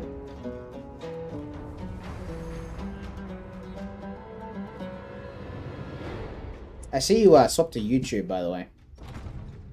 Because like it tells me like who is on what platform. Like it'll like next to the name, it has the icon of either YouTube or Twitch. Because I set up like dual streaming. It's pretty nice though, having like two ways that people can access it. It's a lot easier for people that have subscribed to me on YouTube to find it than it is for Twitch, because Twitch is like, what's the word, findability, like it's horrible. If you've got like no one watching your stream, good luck finding it, like getting anyone in, like good luck. Like you need outside promotion. It's pretty rough. But at least with YouTube, like people who are sub to you get the notification. Like if you make decent content on YouTube, which I mean I hope people think I do, they will get recommended it. Oh really? I didn't know that. That's kind of weird. Mine's never struggled with that. Oh my god, I went the wrong way. Okay, well let's get the achievement. Or I could die. Oh no, I got it. Oh, that's right. Achievements are account-wide now. I forgot about that. I was like, oh, let's get the achievement on this character. Nope, already got it. Fuck you. I can kind of understand why they did it and why people don't like it. Like, I understand both sides. I don't know if I'm more for or against it, though. Maybe it's a Twitch thing, but I don't know. Maybe it's just your client that's kind of weird with it. Because mine's never really, as far as I can tell, mine's never really done that. Yeah, I don't know. I think it's back up this cliff. Oh, I got tagged by it. Wow, that thing died real quick.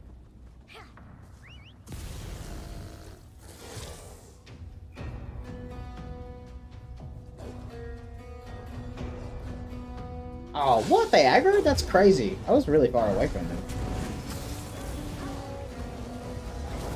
Man, I really hope they do something with a destructive reach. Like, make that shit actually a good god.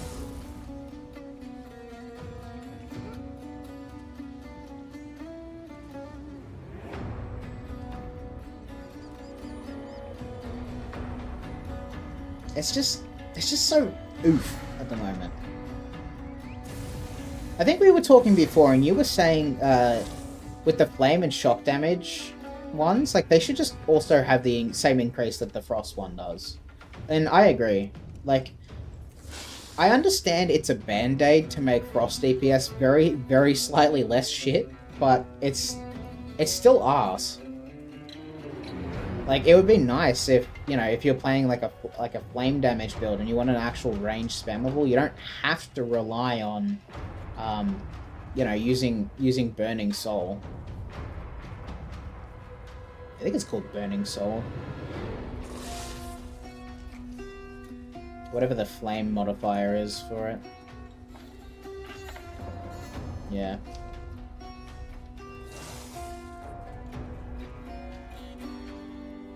It's cool that it's got like a little dot on it, but yeah. If you put like Lingering Torment on Wield Soul, like, it just doesn't do any damage. It's very underpowered. Which, I mean, you know, it's standardized to be like that because it's supposed to compete with other kinds of effects. But yeah, it's just, I don't know, Lingering Torment just feels a little bit weak most of the time. I'm still waiting for them to make another like Grimoire that, I don't know, like, that's like an AoE thing that you can place on the ground. And you could make it, you know, like an AoE dot or something. But they haven't done that. It's just everything is just like burst damage, and you can put a dot on it that if you want, but the dot sucks. I do think scribing fundamentally is good for the game, but I think the execution has been a bit lackluster, especially lately. Like, and if we want to talk about other things that have been really woeful, I would say the champion point system. What the hell's going on with that? That thing is just not iterated on ever. There is so much that they could do with the champion point system that they just haven't. Like, let me be real. Who gives a shit about 3% increased damage done with dot abilities? Well, 6% if you get all of it. But, like, still, who cares? That's boring as shit.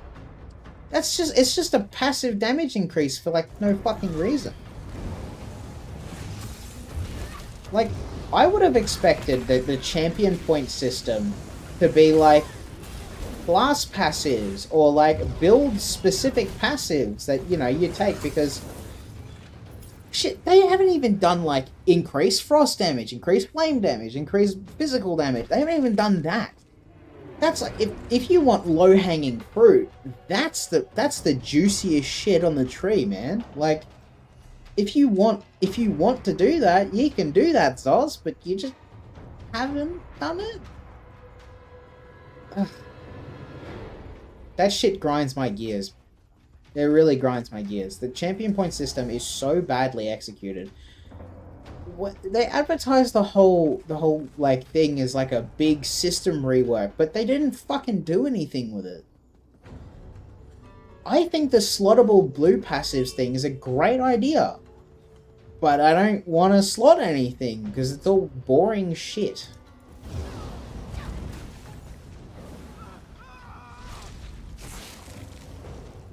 I like how I advertise my stream as good vibes, but I'm just sitting here bitching.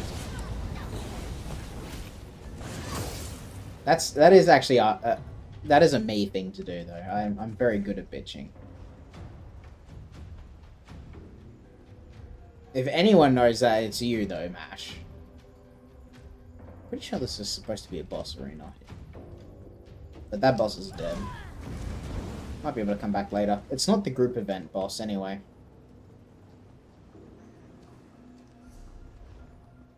If I remember, so yeah, it's the... In the hedge maze is the Sky Shard, but the public event is inside the, like, the sewers.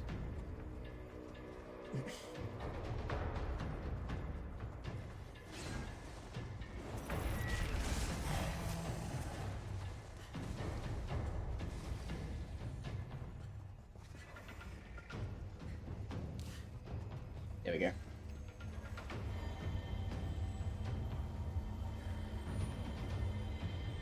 Yeah, there's... I can complain so much about this stuff.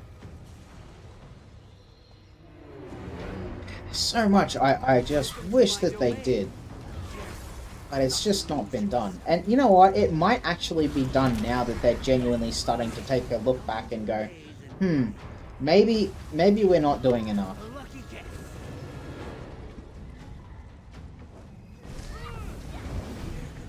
Bruh. Come into the maze and find out. How did you find me? How did I find you? Because I just look at your fucking... Bro! You will die. Next time it won't be so easy. Oh, I don't have my ult yet. Oh, he's dead though anyway.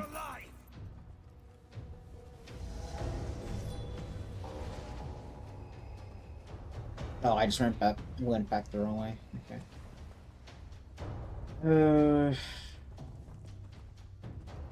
Should just be looking at the... Oh god, this doesn't help much.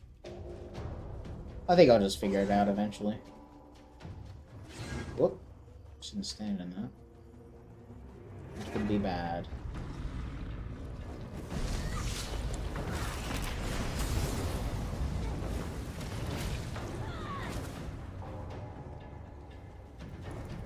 Wow, I really went this whole way for nothing? Just a Soul Razor Knight Sentinel to punish me? And by punish, I mean it's slightly annoying, so I just have to spend time killing it.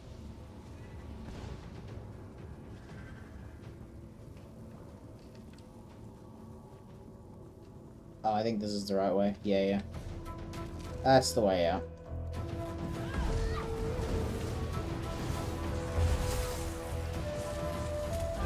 It is massive low-hanging fruit. Like, I don't know how their system works, like how they implement things, but like surely adding another champion point system and just adding increased specific damage by 10% to it wouldn't be a bad idea.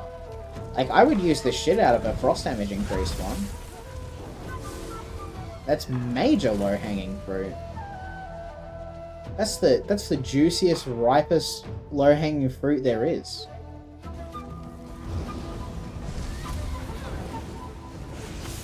And they just didn't do it.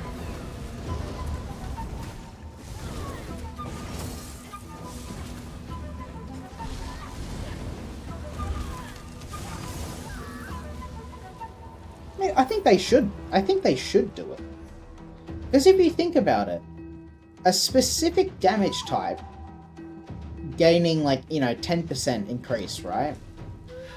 That's not affecting, like, all of the damage unless you specifically build around it. In which case, it should be more effective. Like, that's, you know, we think stuff like Yeast Grimoires should be buffed, but it's just shit. It's garbage. Frostblade is only somewhat viable because they fucking fixed the 4% bug on it. But, like, what about those other sets, you know? Nature's Touch. You would want to use that, right? If it was good. If it gave you enough weapon and spell damage, but it doesn't. There's something wrong with the item set team. I don't know what it is, but they just don't fucking listen to anyone. I feel like the... Whatever they've got going with the item set team, like, they are in a fucking separate universe than everyone else. I was talking to Skinny about this, but yeah, like, there's something wrong.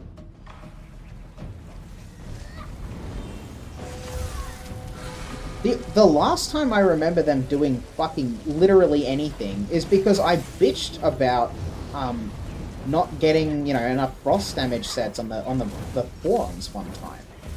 I remember I complained about that really specifically.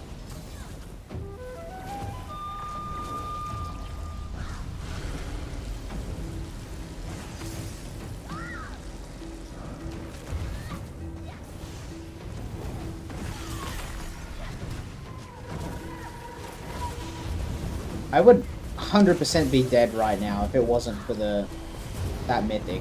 Holy shit.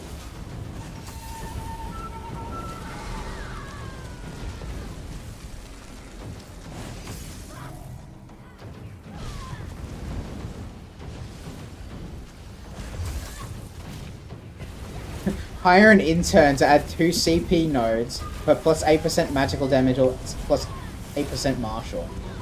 They don't even need to make... Yeah, no, but like... But wouldn't it be cool if it was, you know, 10% of a specific damage type? Also, Lamau, like, she just died. Like, she rotted out. That's pretty funny. Okay, cool. But yeah, like, that... I would use that passive. It's pretty cool, but... It wouldn't be as cool as, like, a specific damage type being increased by a lot more. Because it'd be real hard to get value out of it unless you're going pure, like, one specific damage type. Like, the flame one would be the best because DK. But even still, would it be wrong to give, you know, like, to give access to that? Like, DK would love that. That would be great. DK wouldn't take the same CP nodes as everyone else. Also, CP is the worst abbreviation, man. Holy shit.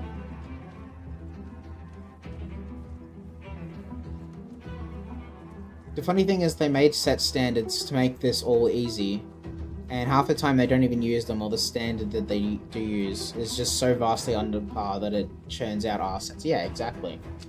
Who the fuck wants another item set that when you fight, you gain fucking 400 weapon and spell damage? Who gives a shit? Who wants that? Sure, it's easy to proc and you can get value out of it real quick, but, like, it's not good. I've been saying for ages, they really, really need to make item sets that people want. They need to make item sets for niche builds, and they need to make good ones, too. The last time I saw people fucking excited about an item set was like fucking Well of the Depths or, you know, Frostbite. Like, people were super excited about those. Oh, other than Mythics. I will say Mythics are a different story. But for like 5-piece item sets, people are just not excited about stuff that isn't good. But like, people get excited as fuck about stuff that's like for niche builds that's like pretty decent. People are like, oh, I'm gonna go test that. Do you remember how sad it was when they, like, last year when they released the Elementalist build, the Elementalist set for Necromancer? Not Necromancer, just in general. Like, you could use it on Necromancer, but I don't know why I said Necromancer. I meant Elementalist. But yeah, it was for the... Was it Naj Kaldesh that it's from? Let's find it. Let's find it real quick. It's a DLC dungeon. Naj Kaldesh? Yeah, Zenmir Spellweaver, this shit. Look at this shit. 5% increased damage done with Flame, Frost, and Shock damage. 5? What's that for? Like, yeah, sure, it also increases damage on with Burning, Chilled, and Concussion, but by only 15%. If you doubled these bonuses, this set would be decent. But they didn't do that, and they didn't listen to the feedback that we gave them on it. So yeah, it's pretty shit. It's pretty arse.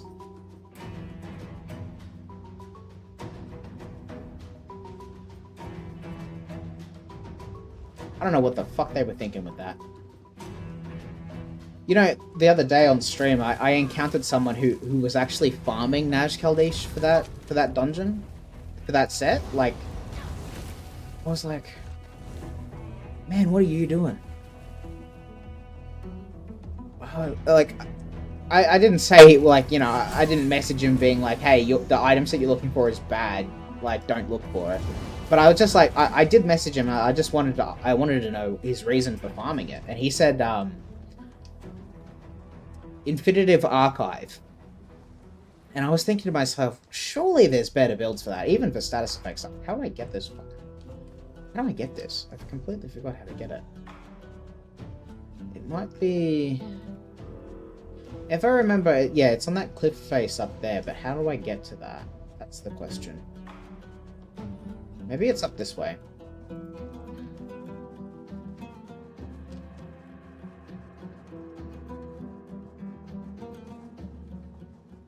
Yeah, it's up this way.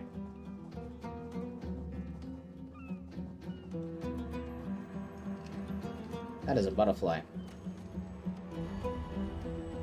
Totally dead on arrival. 100%, it's gone.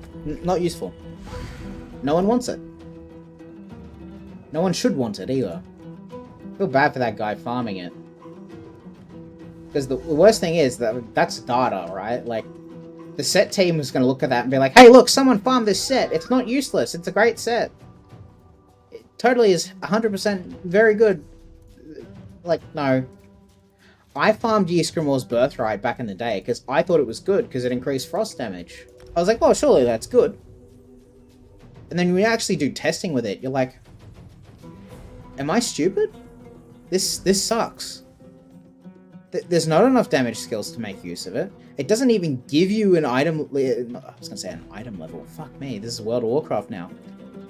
It doesn't even give you a weapon and spell damage bonus that's remotely, like, close to the value that damage type brings. Like, if it increased your weapon and spell damage by, like, 800 or 900, like, it might be pretty good. But it's only, like, 400 at most. Maybe 300. Let me double check it. It's either 300 or 400. I think it's 400 though. Where am I looking? Collections. And it is Ysgramor's, which is an Ebonheart Pact. It's 400. Yeah, it's just shit. And I brought up on stream the other day with Skinny. The absolute just take that Brian Wheeler had for item sets, and it was just the most, like, soul-crushingly awful answer you've ever heard. Well, I shouldn't just walk. I don't know. It was on a Reddit. Ask Me Anything. I know that, but I can't link it to you because I can't remember, like, how to do it. Actually, you know what? I'll search up Reddit AMA ESO 2025. That might link it.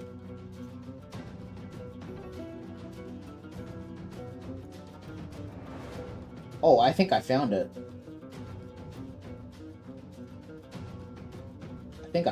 Yeah, hold on. Let's find it. Where is it? Very, very specific. Where is it? Hold on.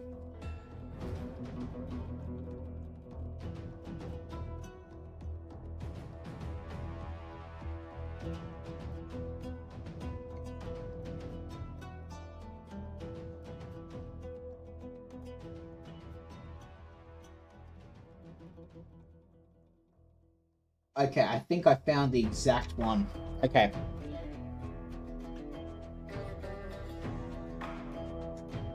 I have to include the context as well. I'll just send it to you because I don't think anyone else is talking in chat. But if anyone else is curious, I will very much show you. This got downvoted too. That's funny as. This is what he said. It was soul crushing to read this shit.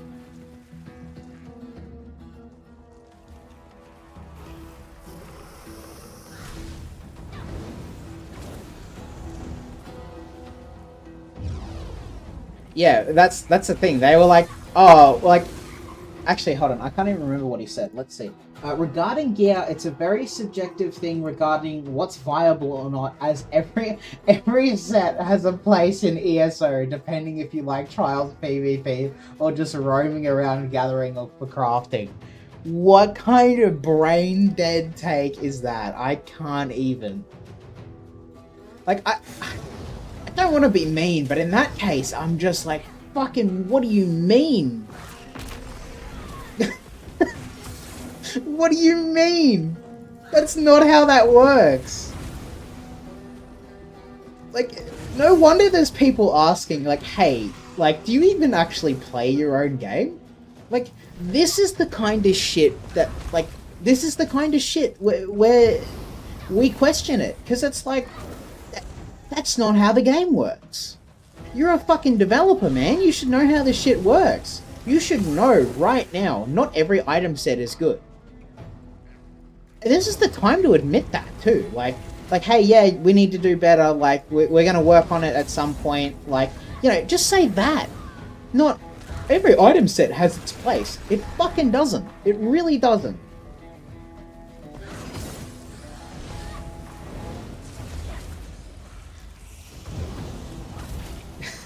Every set, man. Every set has its place. It's the most brain damage thing I've ever heard on this game, and I feel bad saying it, but like, it has to be said, man. Like, that is fucking dumb. You can't say that about the item sets in this game, or you can. It's just prepare to be laughed at, because that is not true.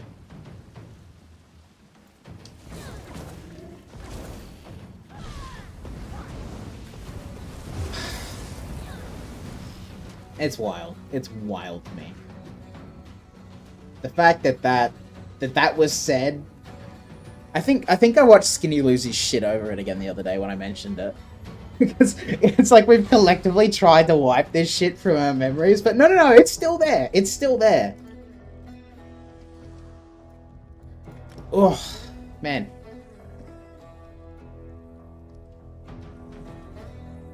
Yeah, that shit was downvoted, and for a very good reason. Also, I need to download it. There we go, -2.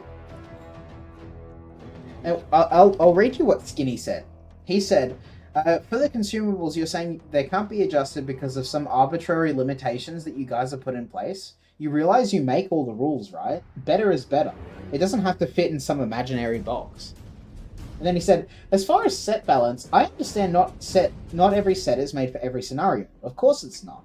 It's about creating an arms race. It's not about creating an arms race. It's about sets that have no place. How would making sets usable increase the vertical power and not horizontal? Are you guys really happy with the state of item set? I could sit down with you guys for a couple of hours and just go through at least a couple hundred sets and easy adjustments that can make them usable again. That's what he said. And you know what? Absolutely fucking spot on. I don't think I've heard Skinny have a bad take other than he doesn't like cheese that much. That's a fucking crime, by the way. But he hasn't had a bad take other than that.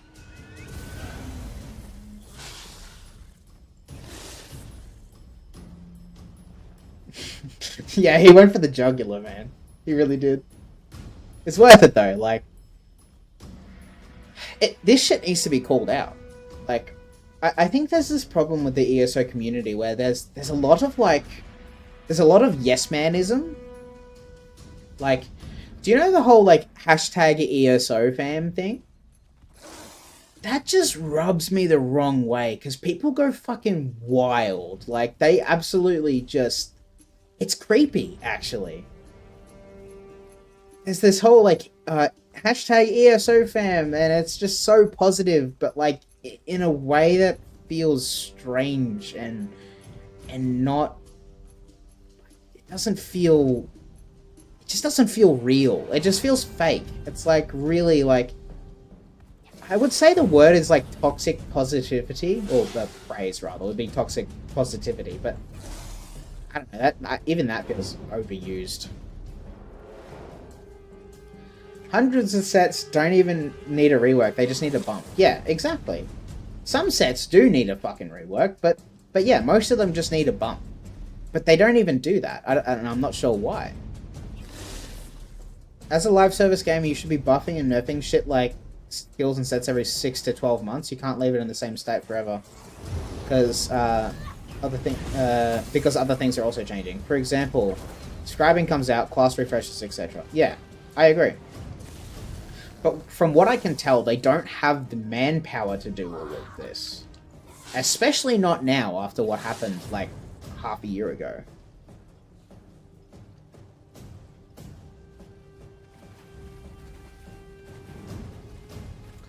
How the fuck do I get to that? Okay, I guess it's up a bit further.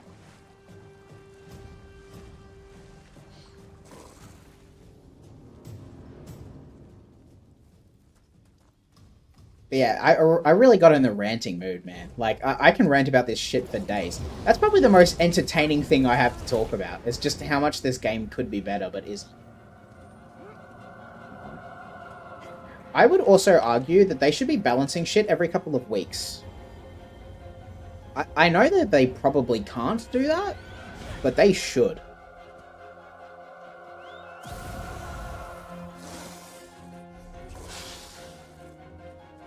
Because leaving shit in a current state like it is it's just bad.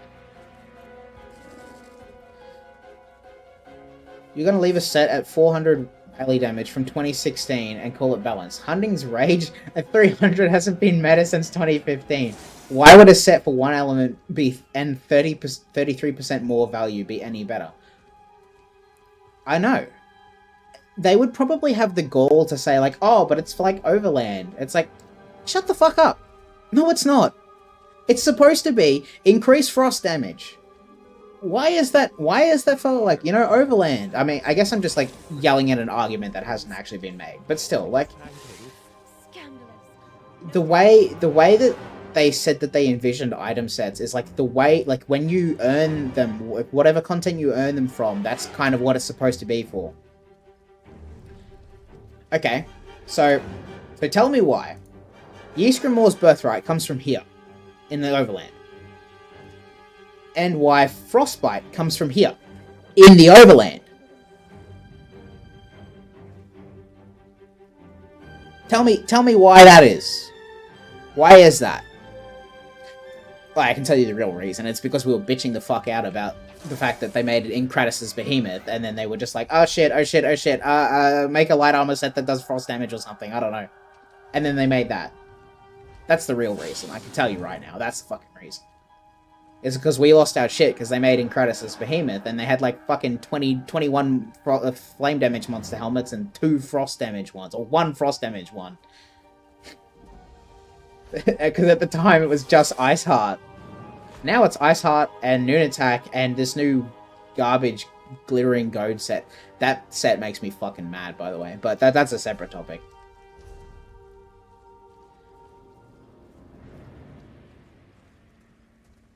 Yeah, they definitely think that way because they've said that they've said that's how they think. It's objectively fucking wrong, but that's how they think.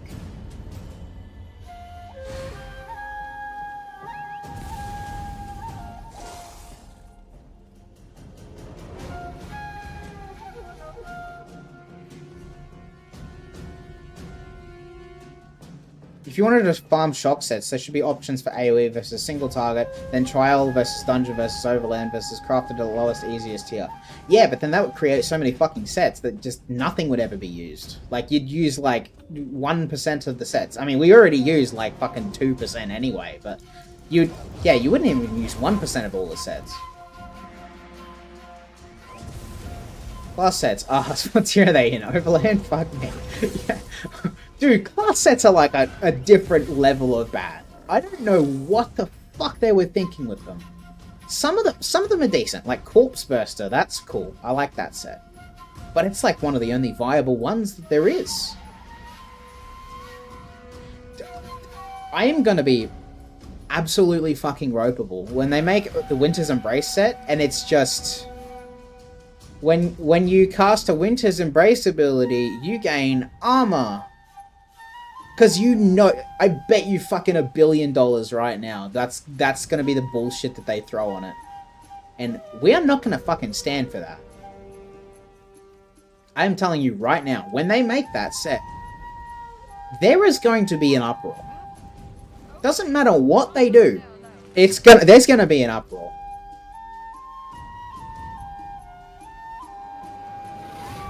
You know how I am. There's already hundreds... Yeah, exactly. But at the same time, I don't think that they should be spending resources and time making that many item sets that people theoretically just can't, like, use for very long. Like, the way that progression works in this game is you're doing, like, dungeons and overland at the same time. Like, if you're a new player, you're directed into dungeon content at level 10. You're still doing overland content at that point. You're still doing overland content when you're like level fucking 20. Like, you're still doing that. It's not like you do all of overland, then you do all of the dungeons, and then you do all of the trials. Like, you're mixing and matching all of them. So having a system where, like, you have to kind of upgrade based on, like, the content, it just doesn't... It's not feasible. It doesn't really work. That's not really something that would work.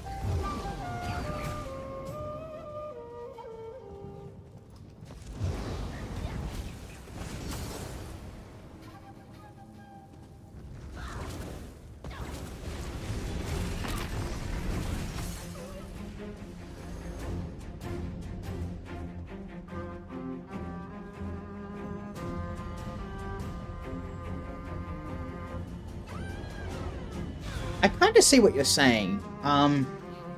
It's similar... Like, I don't really like the whole perfected set system, if I'm being honest. Like, Minor Slayer is very strong, but, like, you have to have a fucking set that has Minor Slayer on it to be competitive. You have to. There's no other source of Minor Slayer. You have to have it. Which I think is very weird design.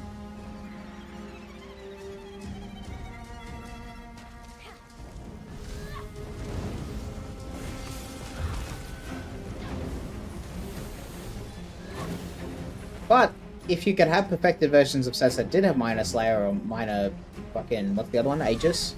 It would feel better, because then you would at least have more options to pick from.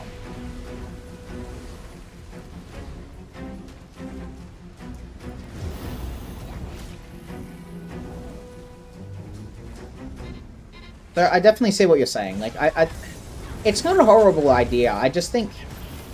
Just the way that set progression is designed is flawed fundamentally, and it's not something that's easy to fix, I don't think. I personally think it shouldn't really matter so much where your item sets come from. It should just more so matter what the item set does. Like, they have opportunities every single patch to make item sets. Like, I don't really care what the item set, like, where it comes from. Like, it should just do something that's, like, decent. I see a lot of talk about people saying, oh, you know, they shouldn't allow, the... Crap, I'm losing my train of thought. They shouldn't allow the... Fuck. How have I lost it already, man? Oh. Hold on, I gotta see what you're saying. Speaking from an endgame perspective, you can access everything you want at this point. Yeah, that's true, but... I also don't think it should matter very much. What was I going to say? Oh my god, I completely lost it. Fuck. It's something to do with item sets, and something that new players say a lot that I don't agree with.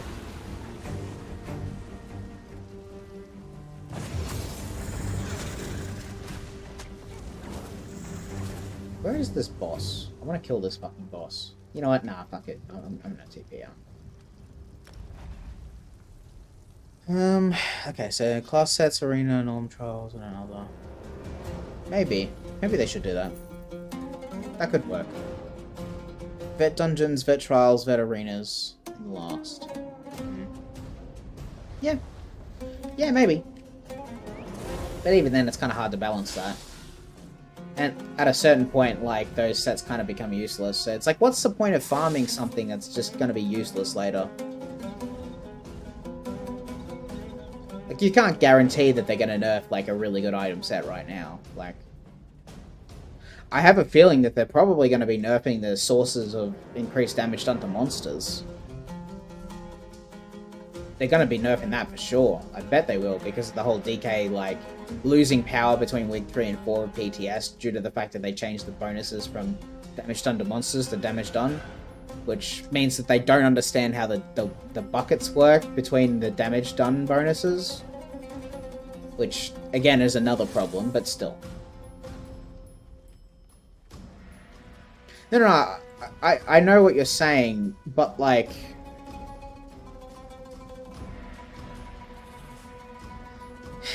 But, like, you know, from what I can see you're saying, it's like, you should just be using trial sets if you're doing trials and stuff. Which I personally don't agree, because I feel like that would be way too slow to get sets. That's not what you're saying? Okay. I guess I didn't read it right then.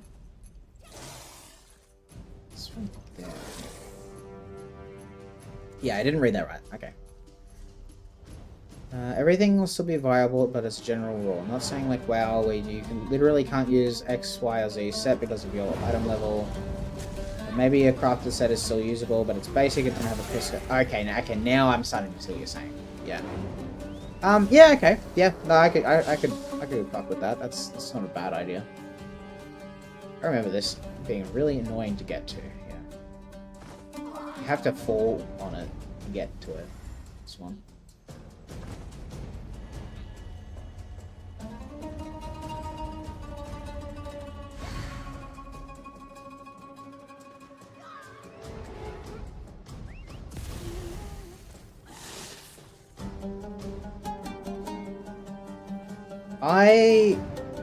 Hold on, I'm not sure what's going on here. Are you saying... So, Okino, are you saying that Mash isn't explaining well, or are you saying that Zos isn't explaining well? Because I read that two different ways.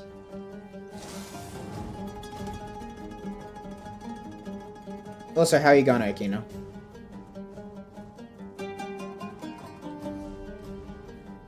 Yeah, I kind of figured you meant Zos.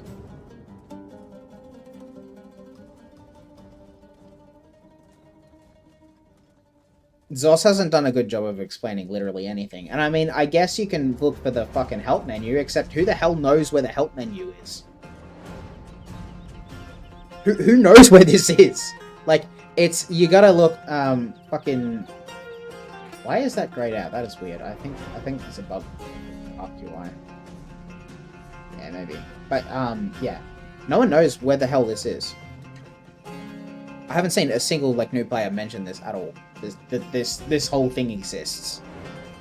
It's cool that it's here, but it should be more accessible. Like, is there a help menu? No. Like, it should be, like, around here, I think. Yeah, not too bad, thanks. I just started my weekend, so... Doing the stream, Skinny rated it before, which was so cool of him, man. But yeah, so later on tonight, I'm going to play some Overwatch with my friend, and then after that, we're going to both play Pathfinder with a bunch of other friends of ours.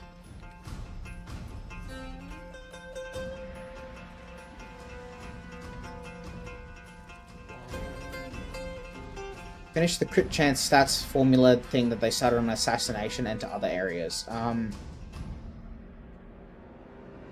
What were they doing with that?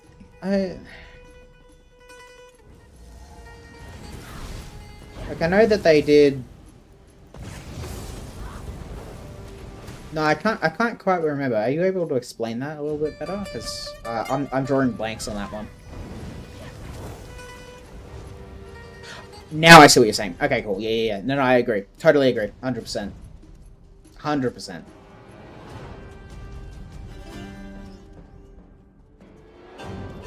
From a new player perspective, there's really no rule to what may or may not be good based on the difficulty of the content. Some overland and crafted sets are the best in the game and the easiest to get.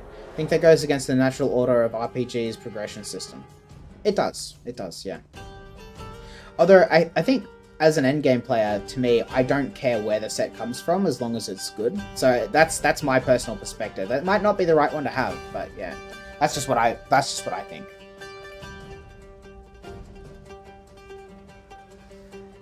Going back to a topic we were talking about before, they really got to start using the whole, like, Arcanist scales off of max resource cost thing. Molten Whip, like, costing 2 resources, like, it's interesting, right? But why doesn't it just use either one? This is, like, the prime example of something that should just scale based on your fucking max resources. Because it costs both, which is really weird. It's very strange that it costs both. There's no other skill in the game that does that, as far as I'm aware. It's literally the one thing that should have it, if over anything else. I remember the whole Stam Whip thing back in the day. They were like, "Yo, you guys should turn Molten Whip into a stamina morph." They really gotta just. They should just commit with that. They should just apply that to, like, so many skills. Like, all the spammables and stuff, and the delayed burst skills, like Sub Assault and, Sub Assault, Crystal Frags, Blast Bones, etc. Like, all that should have that.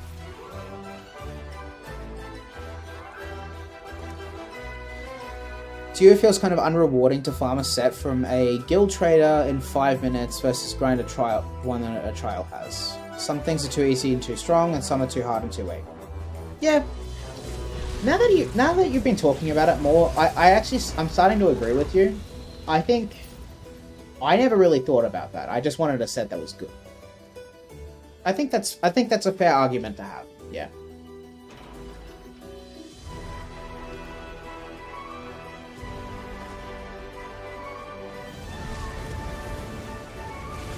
I think Mash was talking about before about the reason why they did that.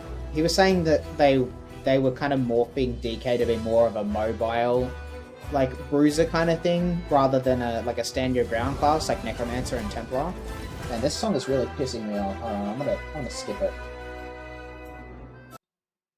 There we go. That was really annoying me, that song. Sorry. It's like the only song I don't like in Divinity. I just genuinely do not like it. It's too goofy.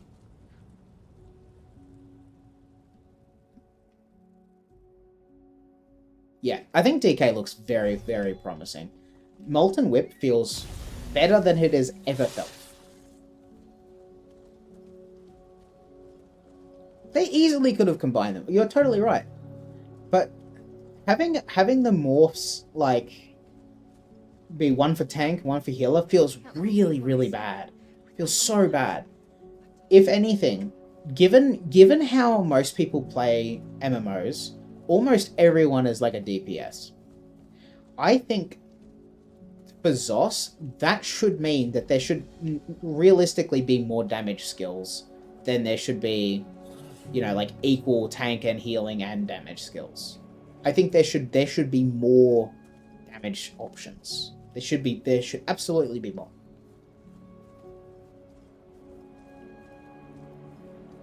Yeah, exactly.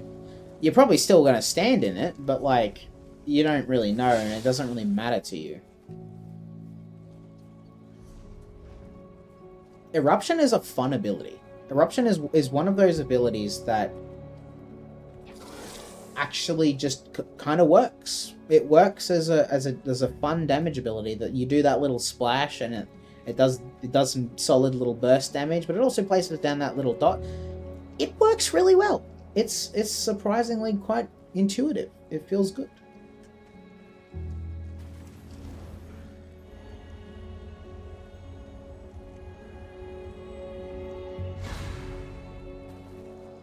Yeah. I think they could definitely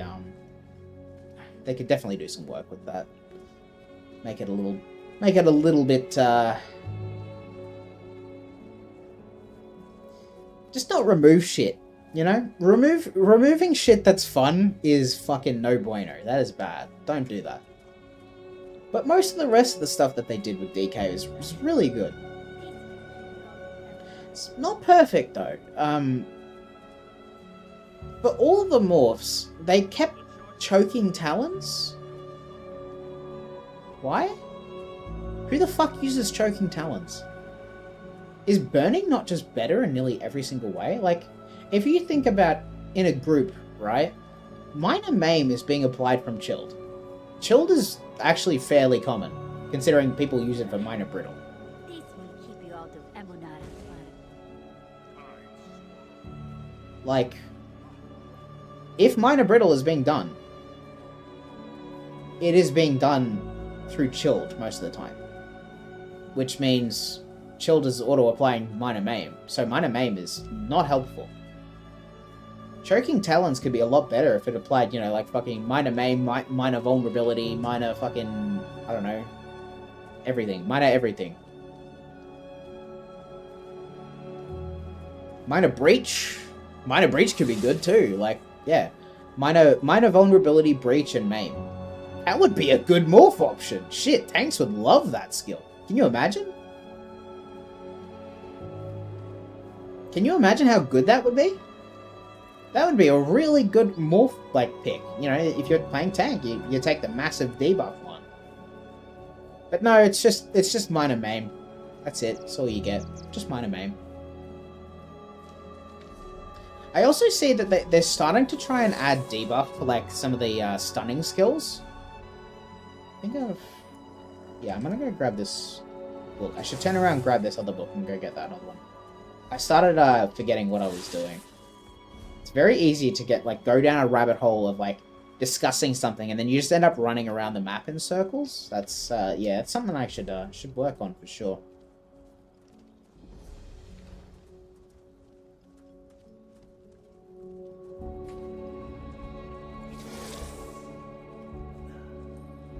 I love this track. This is actually a really, really good one. This is some really good royalty-free music. Yeah, absolutely. They're trying to add stun skill, like, major buffs to stun skills so that tanks will use them, but I just don't think they will.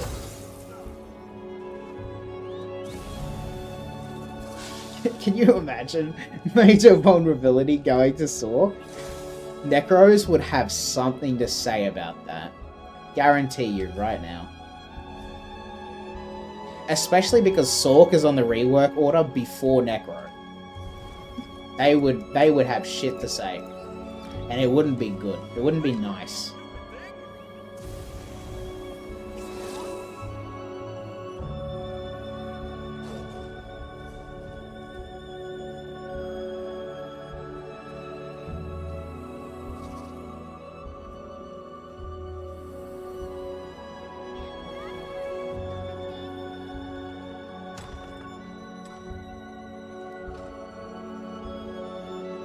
I agree. I think rotating Colossus is a shit idea. That's why whenever someone says, "Oh, I think Northern Storm should have Major Brittle," I'm like, I can see where you're coming from, but I don't want another situation where people are like, "Okay, so we need a certain amount of Wardens to rotate Major Brittle, so we can do damage, and so whatever Warden or whatever player has to have a fucking Northern Storm because."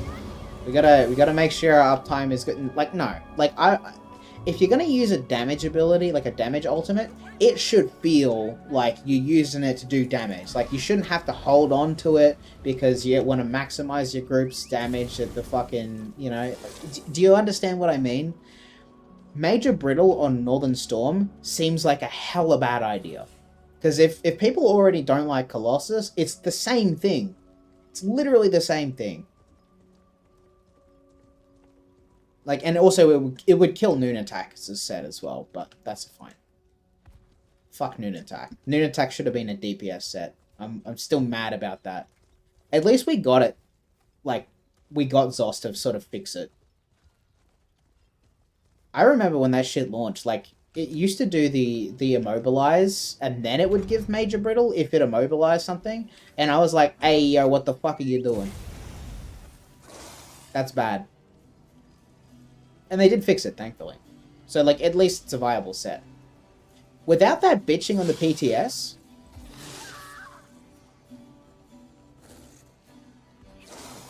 Certitude is an absurdity.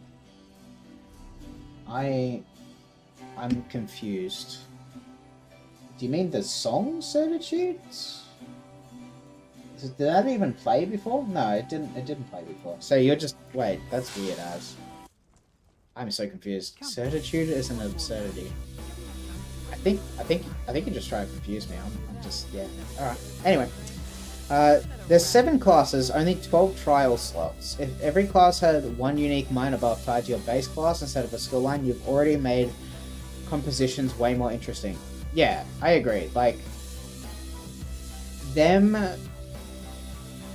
doing the whole, like, minor savagery and all that, I think that was good for the class, but the fact that it's tied to skill lines is kind of weird, and then also now there's the scaling, stuff, so like minor savagery and minor prophecy. Like, does anyone want minor prophecy anymore? Like, Nightblade's savagery is just easier to get. You don't have to go to dark magic for that. You just get it in assassination just for existing. Yeah, if it was tied to the base class, probably a better idea. Tying it to skill lines, bad. That's bad. We don't want that shit no more.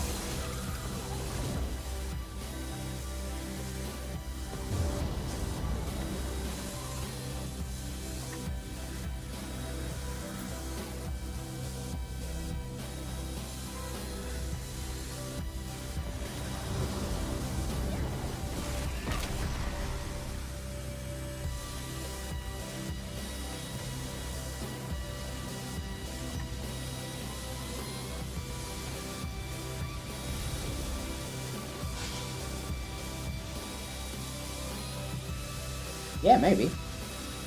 They need to rework how they scale. Just giving a unique buff that's not named would be better, for sure. Just give minor savagery, prophecy, and all that. Just give that to skills, and then rework how they work on Nightblade and all that. I think that's the easiest way to go around it. Just get rid of the savagery, like, naming convention of it. Still keep the same, like, buff, but start giving minor savagery, minor prophecy, minor brutality, minor sorcery to just other skills. Just start giving it to other skills.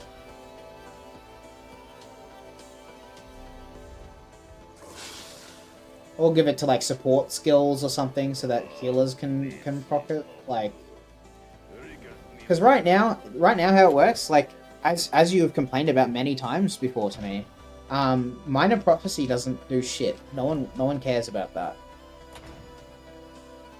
And also Templars, well, actually I think most people use the Templar one instead of the DK one. Yeah, like, the Earthenheart one isn't used. So, in groups, I'm pretty sure it ends up being that most people are using weapon crit and spell damage. Which is really weird, but yeah, it kind of ends up being how that works. Yeah. I think, yeah, specific class buffs instead of being, like, named minor buffs would just be way easier. It'd be way easier. That shit's outdated as fuck. Man, did I go into that delve, knock at the Sky Shard, and kill the boss? Fuck, I'm stupid. Alright.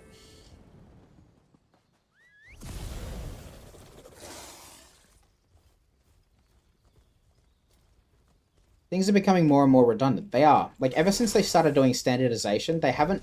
Not only have they not finished it, it's created so many implications for how the game works that they need to look at systems as a whole and, like, rip some of them out, like with the class buffs, like, that should be done.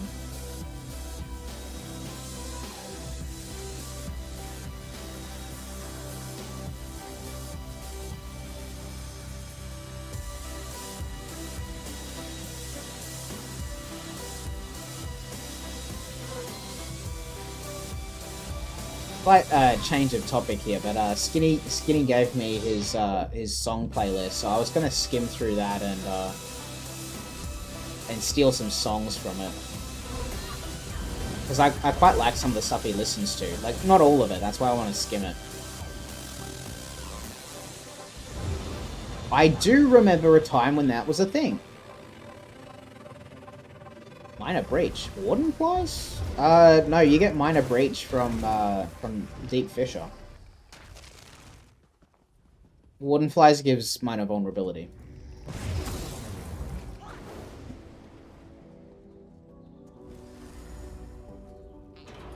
Is Necro... No, Necro Graveyard gives, Yeah, Necro Graveyard also gives minor vuln. I think you were talking about minor vuln.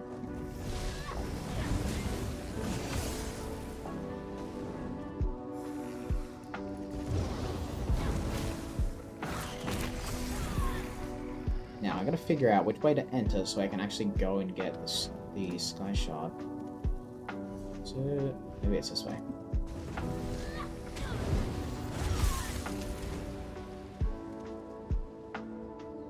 Because as far as I'm aware, Major Breach is... Major Breach and Minor Vuln are on the use your own synergy morph of Boneyard.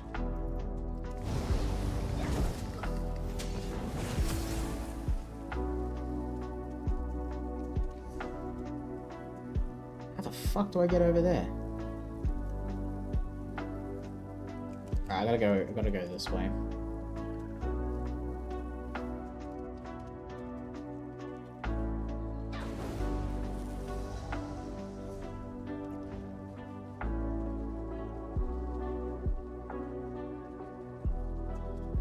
Yeah, they used to be very support focused.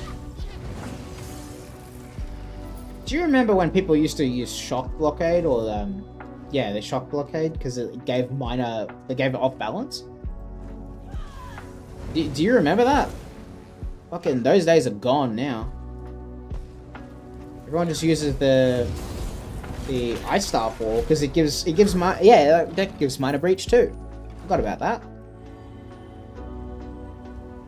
Yeah, off balance used to be so good. Now it's just you just use the fucking you just use the CP node, which is nowhere near as cool as it used to be. I don't know, off balance fell off really hard when they started making it about like heavy attacks. I don't like off balance anymore. I especially don't like the cooldown between applying off balance. I don't like that at all. Off balance to me just feels bad. Oh, speaking of heavy attacks, they gotta do something about heavy attacks, man. Heavy attacks should not feel bad.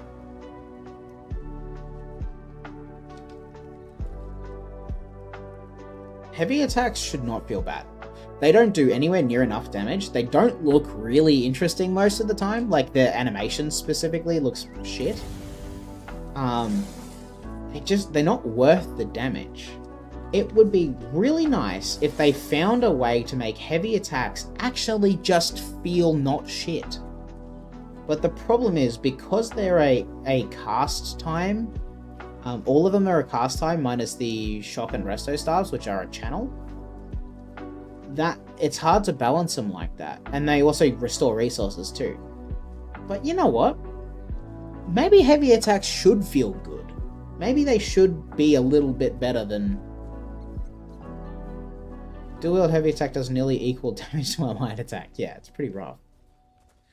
it makes sense that like if you're out of resources, you should be heavy attacking to like get them back. Like rotationally, that feels better.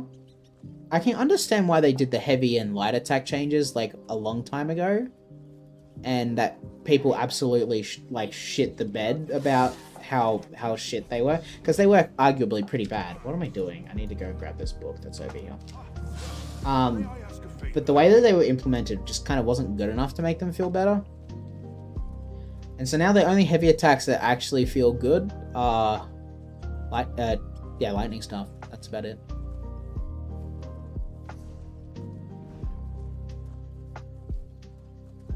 Yeah, maybe. Who knows? If weaving a heavy attack actually felt good, like you really got a good reward out of it, it looked cool, etc. Like, if that's how it worked, sure, absolutely, go for it. But it just doesn't do that. And heavy attacks are treated very differently anyway. Like the way that they're designed. Shock ones are just way better because they channel and they do damage constantly. Like if you look at a flame staff heavy attack, it's just a bit of burst damage. And like, yeah, if you take Trifocus, you get a really bad dot too for 20 seconds. Whoop-de-fucking-do. Like there's the cost to like reward ratio is wildly off between different weapons. I was thinking about it with heavy attacking on dual wield and two-handers. Why don't you do like a cool spinning it like channel while if you're dual wielding, you should just start like actually fucking spinning like it's a channel. Like if you hold down your power attack button, you start spinning. Like I know that there's what's it called, quick cloak, whirling blades, but that's not really what I mean. Like it's like whirling blades visually, but like it's a channel. You start spinning and then I guess it ends with like a bigger chunk. That would be fun. Add AoE components to more heavy attacks, because that's the other thing as well. Like lightning staff has cleave. That's the other part that makes lightning stars feel good. Where is this book? Did I already get it, or am I stupid? No, it's like right around here. It should be in this house actually. Getting caught by fish.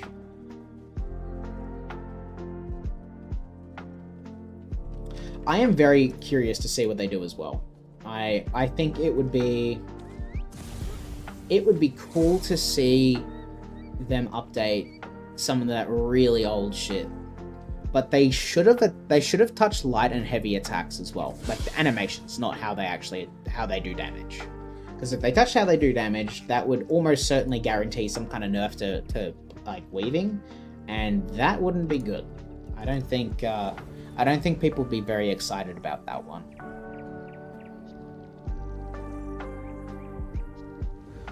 I don't think they'd be excited at all. I wouldn't be. I like light attack weaving.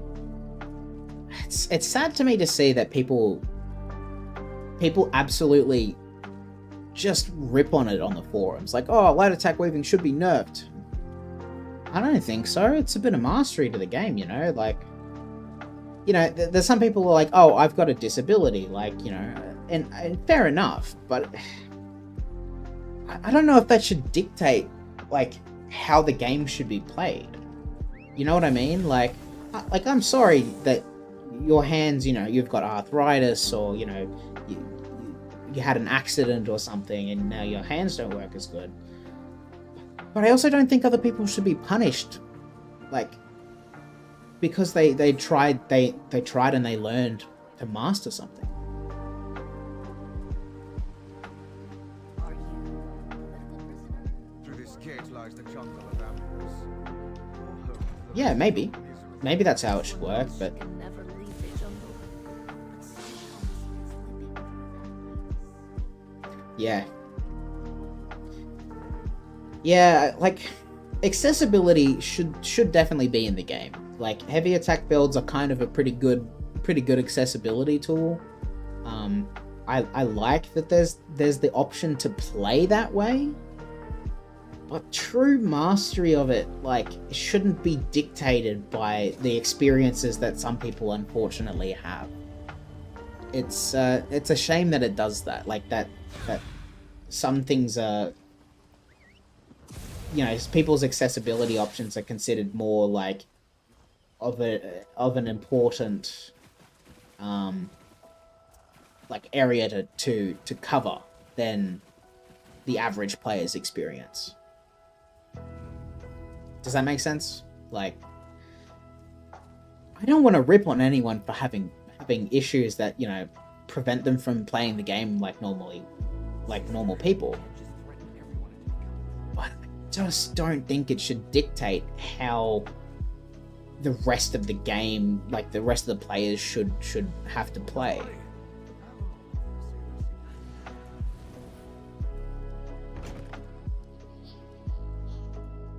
Yeah, they should absolutely have options, but the game shouldn't be dictated around that.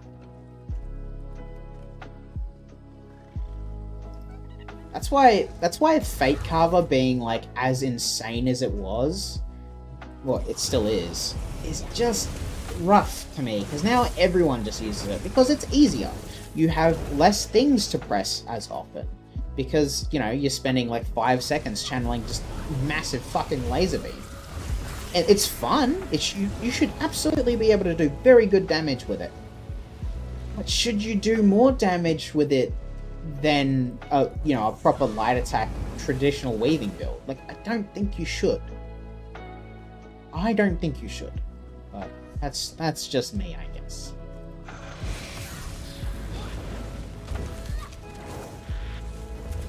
Oh, fuck. We're going back to... We're getting ambushed by wasps. Jesus. You know, when I used to work at a bit more of a regional area. I used to work at a baker's shop. Much more like it was still kind of within the sort of city, but it was in a much more like forested area. Whenever I would go and take out the bins, there used to be a bunch of wasps just hanging around the bins, and that shit always scared me.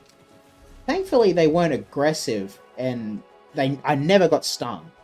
They were all over the bins. I love those fucking things. Probably because there's all meat in. Because there's a butcher's in the same sort of shop. Yeah, one time one of the wasps landed on my hand as I was putting like something in the bin. And I just froze. I just waited for it to fly away. I was like, I am not dealing with this. I do not want to be stung by a wasp. I have a massive fear of wasps and bees.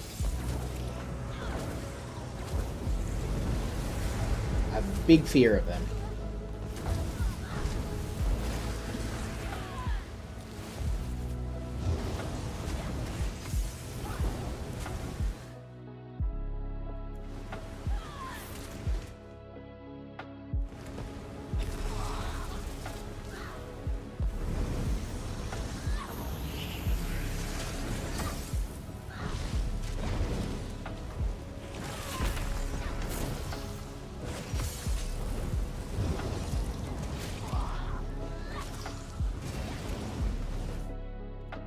Sorry, I just had parent aggro there.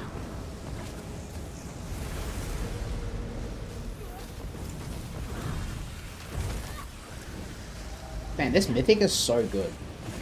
I don't know why I didn't use Pale Order more often. Like, I'm not struggling at all for healing. I just lay down my dots, do some damage, and they're all good. I'm not struggling here.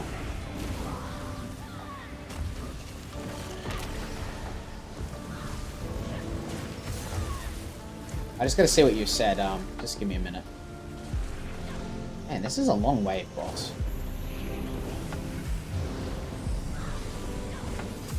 Yeah, I haven't used it a lot. I forgot it existed, man.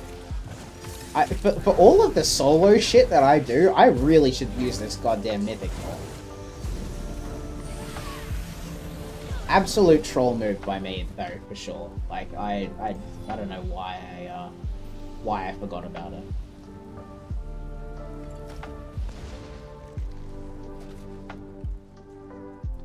This is the Elder Scrolls Online. It is, if you've ever played Skyrim, it is in that universe, but it is an MMO.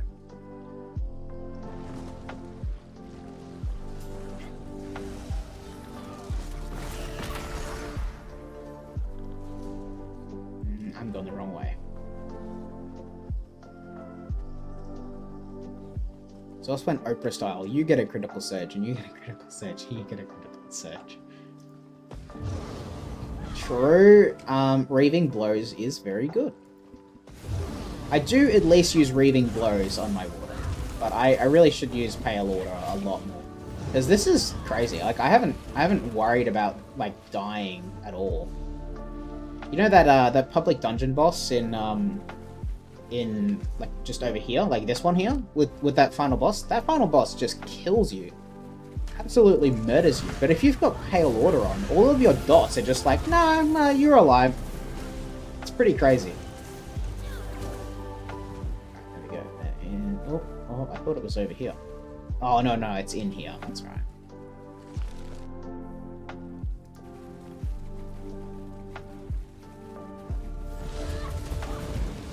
Yeah, I think that they forgot about the interaction between it and Bear.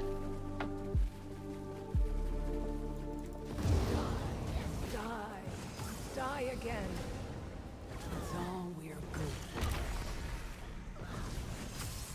I think I have to destroy this totem. Come on, breakthrough.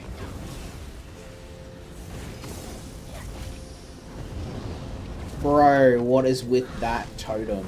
Can we get rid of that, please? Hello? Fuck your totem. Holy shit.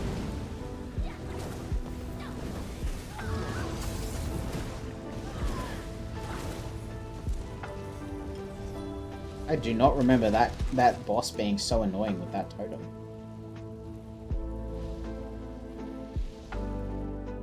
Just delete some shit real quick. I don't know why I'm deleting crap to pick up more crap. Probably not an ideal situation there, but that's alright. If they forgot the intent was for you to still cast your ultimate, then the mythic isn't really good compared to other options. Yeah, it's not. Yeah, to be honest, I'm kind of surprised that they didn't nerf it. You kind of need Bear for it to be decent, though. Which, yeah, it means it's fully reliant on that. It's giving you a lot of free damage. You know what? It's probably not. It's probably going to be nerfed into the ground when they do the wooden stuff. Would be my guess. That would be my guess. But yeah. Anyway, well, I've pretty much come to the end of the stream for today. I kind of want to only do like 3 hours, just so I've got some time off, because like I do have a full-time job, just worked full-time. I haven't eaten lunch yet, so it is almost 3 p.m. now. So I think that'll be it. Because we have enough people, I will actually raid someone in Twitch. You know, it's been a while since I've raided anyone. So let's have a look. Probably, I think it's create a dashboard. Yeah, okay. I'm just remembering how to do this. If they forgot and the intent was for you to cast your... Oh yeah, you already said that. I already replied to that. How do I do this again? Not analytics, not alerts. Probably stream manager would be my guess. And there's invite guests. Let's see. Ah, here we go. Raid channel. I figured it out.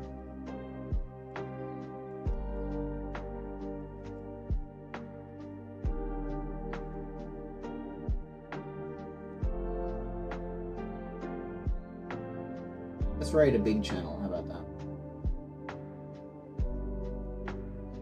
many people going on at the moment.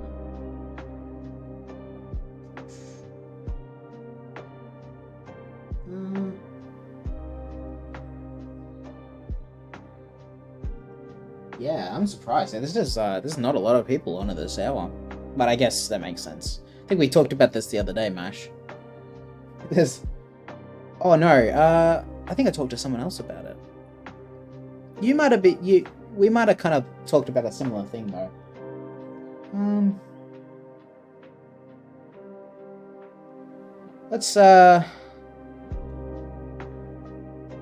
Let's raid Cozy Pete's. That's another Australian one, so let's do that.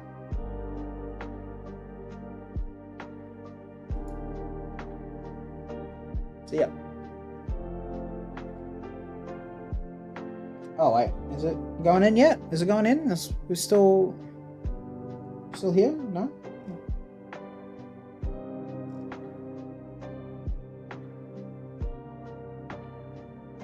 Okay. It'll do it in about a minute. Yeah, okay.